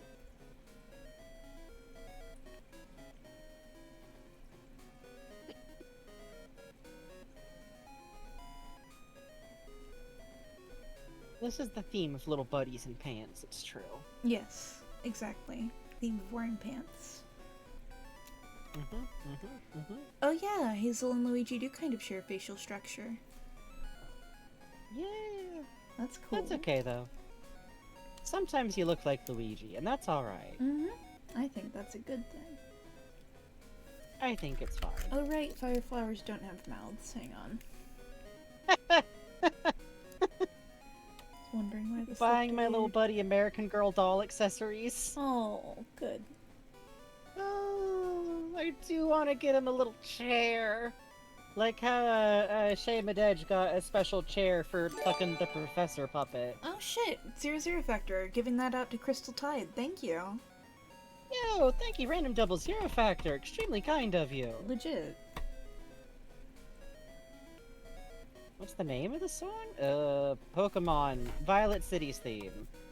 Oh yeah, this is from Pokemon Gold and Silver. And Crystal. Oh. Adrian brought up the idea, just thought of a Splat 3 crossover with Build-A-Bear. Oh, that would be so cute! Oh, I want to make a little buddy at Build-A-Bear. Hmm. I want to make a little buddy. I want to build a buddy. I'll put a little Hawaiian shirt on him. Thank you, Randy. Yo, thank you, Random Double Zero Factor. So many shades tonight. Thank you. Thank you. Y'all have heard about the minion skins at Build-A-Bear right now, right? Because I just think about that sometimes. Oh yeah, haunting. Yeah, they had a bunch of leftover yellow fleece because they thought that the minions were gonna be more popular. So now there's just a lot of like fleecy yellow doll models. I think it's kind of charming.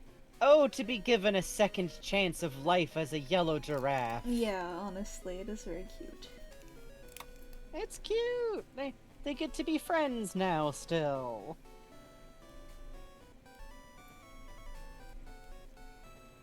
I'm gonna give Luigi flip. My favorite one is the tiger. A tiger that definitely also has the minions' underwear as the stripes. Oh no! Oh god. Oh.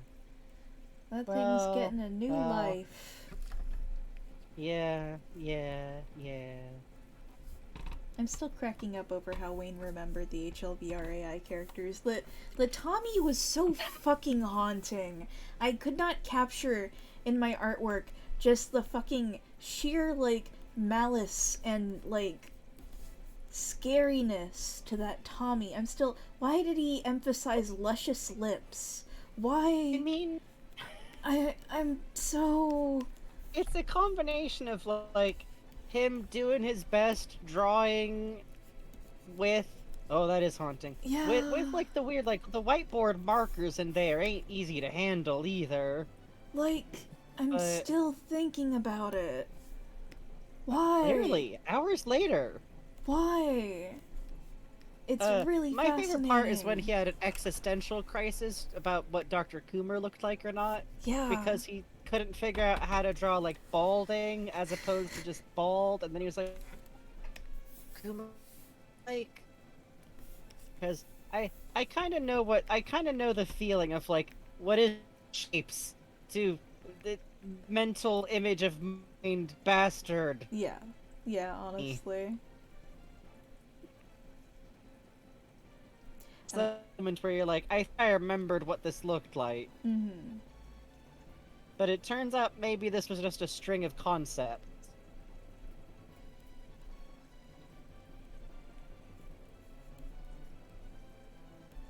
I don't know. I'm thinking about it.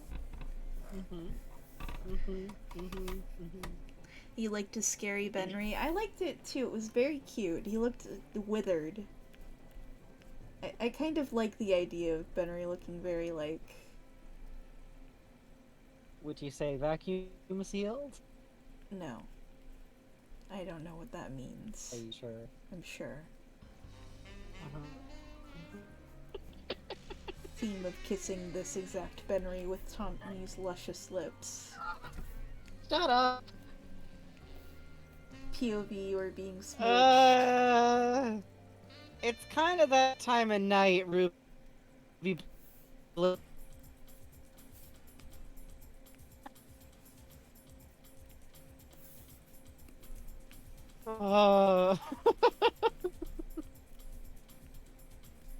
Princess Peach lips and alfalfa mid part through Tommy design. Yes! Yes! I'm trying to think of how to make it look like glistening chapstick, but it doesn't quite look right. No. Tommy just mainlines chapstick all day. It's Mm. really cool of him.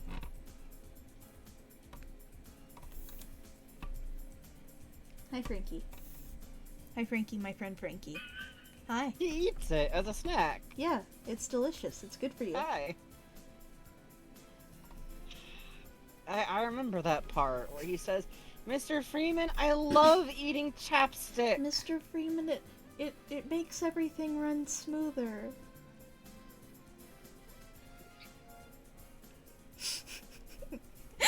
Not all once, but soup. It's spicy. Prince Peach lips. I love Omri. Yeah. That dude have like. I always remember that one post where like, yeah, they have to cover up his mouth every time he does a tough dude role.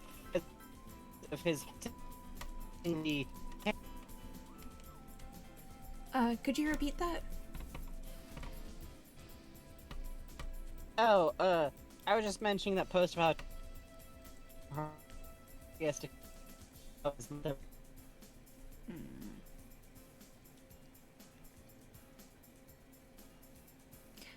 The Tom Hardy lips thing. That fucking guy. Anyways, I'm sorry. it's okay. No, I'm yelling at my internet connection. Okay, okay. We might have to wrap up just The because. fucking Mad Max. Yeah. Yeah. We I'm should starting wrap to up. come through rough. I'm sorry. No. I just wish I knew when it was happening ever. No, it's okay. Don't worry about it. It's not something you can control, you know? Yeah. I just don't mean to anyway. No, you're good.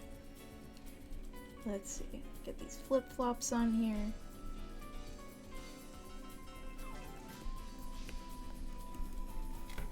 This is Bayonetta, right? Let's see. Moon. Really? This must Yeah. be one of the bonus tracks in Moon. Yeah, Moon RPG Adventure. Oh, Spoon Jam. Yeah, this is the one of the ones you get quizzed on. Oh god.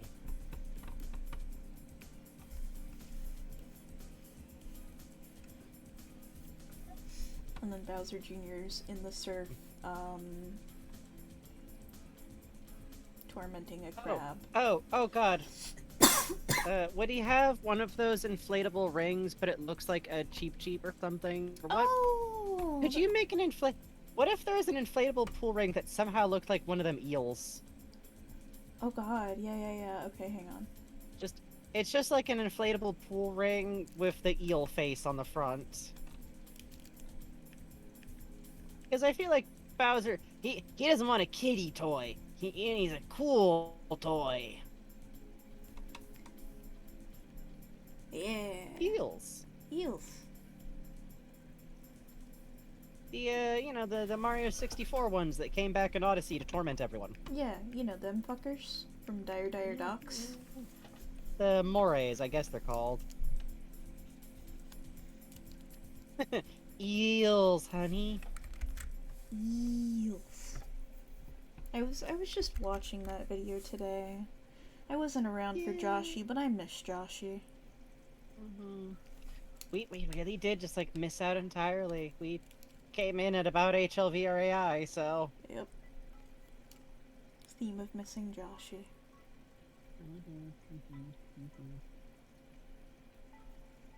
Night in the Woods is an amazing game that I was just too much of a baby about the emotional problems and to ever finish. You know, Sorry, I know it's very good. I need to beat the new edition of it and play all the new stuff that was added.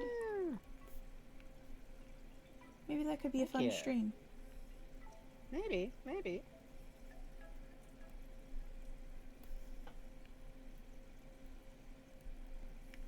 It's tough to play games that are like emotionally distressing in a certain way, and it's tough when you play a character who can't make good decisions because that's not where she's at as a person. Mm-hmm. And I'm like, I don't want to fight with my mom.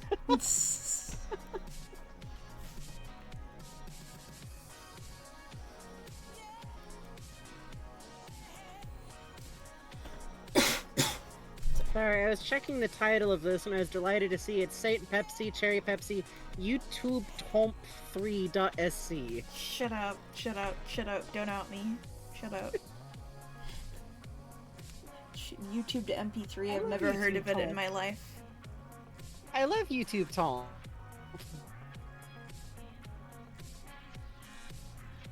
I use a different thing now to legally acquire songs. I call it iTunes. I buy it with money, of course. Yeah. I'm glad you like Eradicad.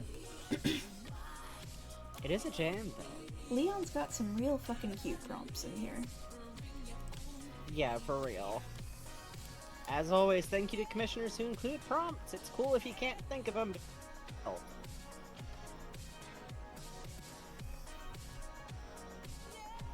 Oh yeah, hey. I love Night in the Woods.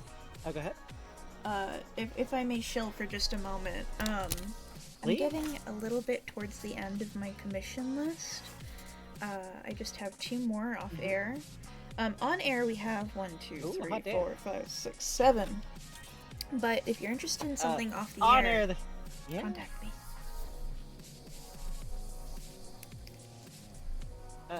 And remember, if you want to get an off-the-air commissions, Bugs is available for other types of commissions but besides the sketch pages, including illustrations, all of which can be done with amazing quality and are beautiful. And I have some commissions from Bugs that are still some of my favorite images that I have ever gotten. Aw. The rates are special Google Doc you can sign out even, so you don't have the whole terrifying moment of, oh god, I have to DM this person to figure out a commission with them. Thank you, Frankie. Hey, it's important. Oh yeah, I feel like that, I feel it's a good read, Mothboy Benry on May as a Yeah, trans I man. feel like I had, but May has trans man energy, and also it's just one of those rough things where I was like, please tell someone you had a mental break at college, Jesus Christ. Yeah. This all could go a lot easier if you tell everyone that you had a tud. But that is the nature of the game. Mm-hmm. I'm going just baby. to go ahead. circle around and come back to making this crab a little more on model next time. Yeah. For now, I think that's fine. think it would be time to look at fan art, if we have anything in fan art. I think so. Let me go take a look. Ba-do-do-do.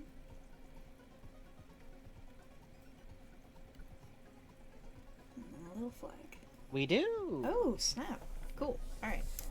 Let me hit save here real quick. Because my hand... It's a good thing we stopped here, actually, because my hand just started aching. Oh god. I didn't think yeah, about no, it, you've but... been yeah. working on animations too. Like Yeah. you've been putting in the grind. So, real Just- quick, though, here's our progress on it. Woohoo! So we're getting pretty far. Yeah. I'm gonna need to straighten out a few of these comic ones to make a little more sense visually, but yay! I think next time we'll probably clock it out. Yeah, that'll be fun. And then I will do off the air flats. Let's knock over to... Yay! Hooray, we're Oh. over here now. Flats are now a little extra money on top because they take Bugs a long time to do, by the way. Aw, Cause. You're Applying very only to new sweet. commissions. You're very sweet, Cause. Thank you, Cause. Yeah, thank you, cause. Okay, let's see. Let me get a window up. Yeah. Fuck. Let me get a window up. I scrolled up just because sometimes I don't remember whether or not there's something up there. I found Cuppy Dog's rendition of fucking Swamp, fucking swamping us that brain. Still kind of gets me. Alright, here we go. Ba-ba. Hey, it showed up. Okay. Yay! Okay. Bugs with the crowbar, what will they do? Holy shit, Bubbly. Holy fucking shit, Bubbly. The malice and power in this image. God, the scale is really good, too. Especially because, like, earlier I almost did a joke, like, yeah, Bugs has to, like, just sit on a watermelon slice for a little while, and the bug will get I'm the with melon. you, buddy. The bug Oh, will shit. get the melon. Hi, Kerbumble. We're wrapping Yo, up, but hello, Bumble! welcome. We're wrapping up, but we'll send you all along somewhere fun. Hi, I'm Frankie. That one's Bugs. Hi. Let's see what else we got. All of these images are going to be out of context. Ruby Bloom, still thinking about when Ray showed up as you were talking about his position in Funny AU, and you cut him off and talked about the AU in front of him for like 30 minutes. Hey, Rockstar!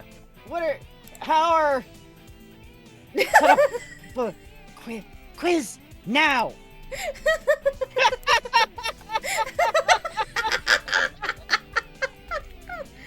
Holy shit! Oh, fuck.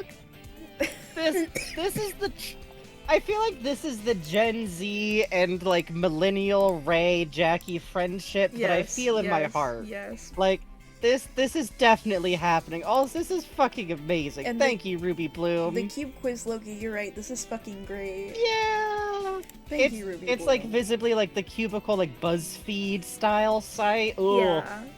Fucking dope, thank you. Watch out for this wild mouse-drawn Mario I made, says Axum Red. Never approach a fairy Mario if you do not have a Luigi in tow.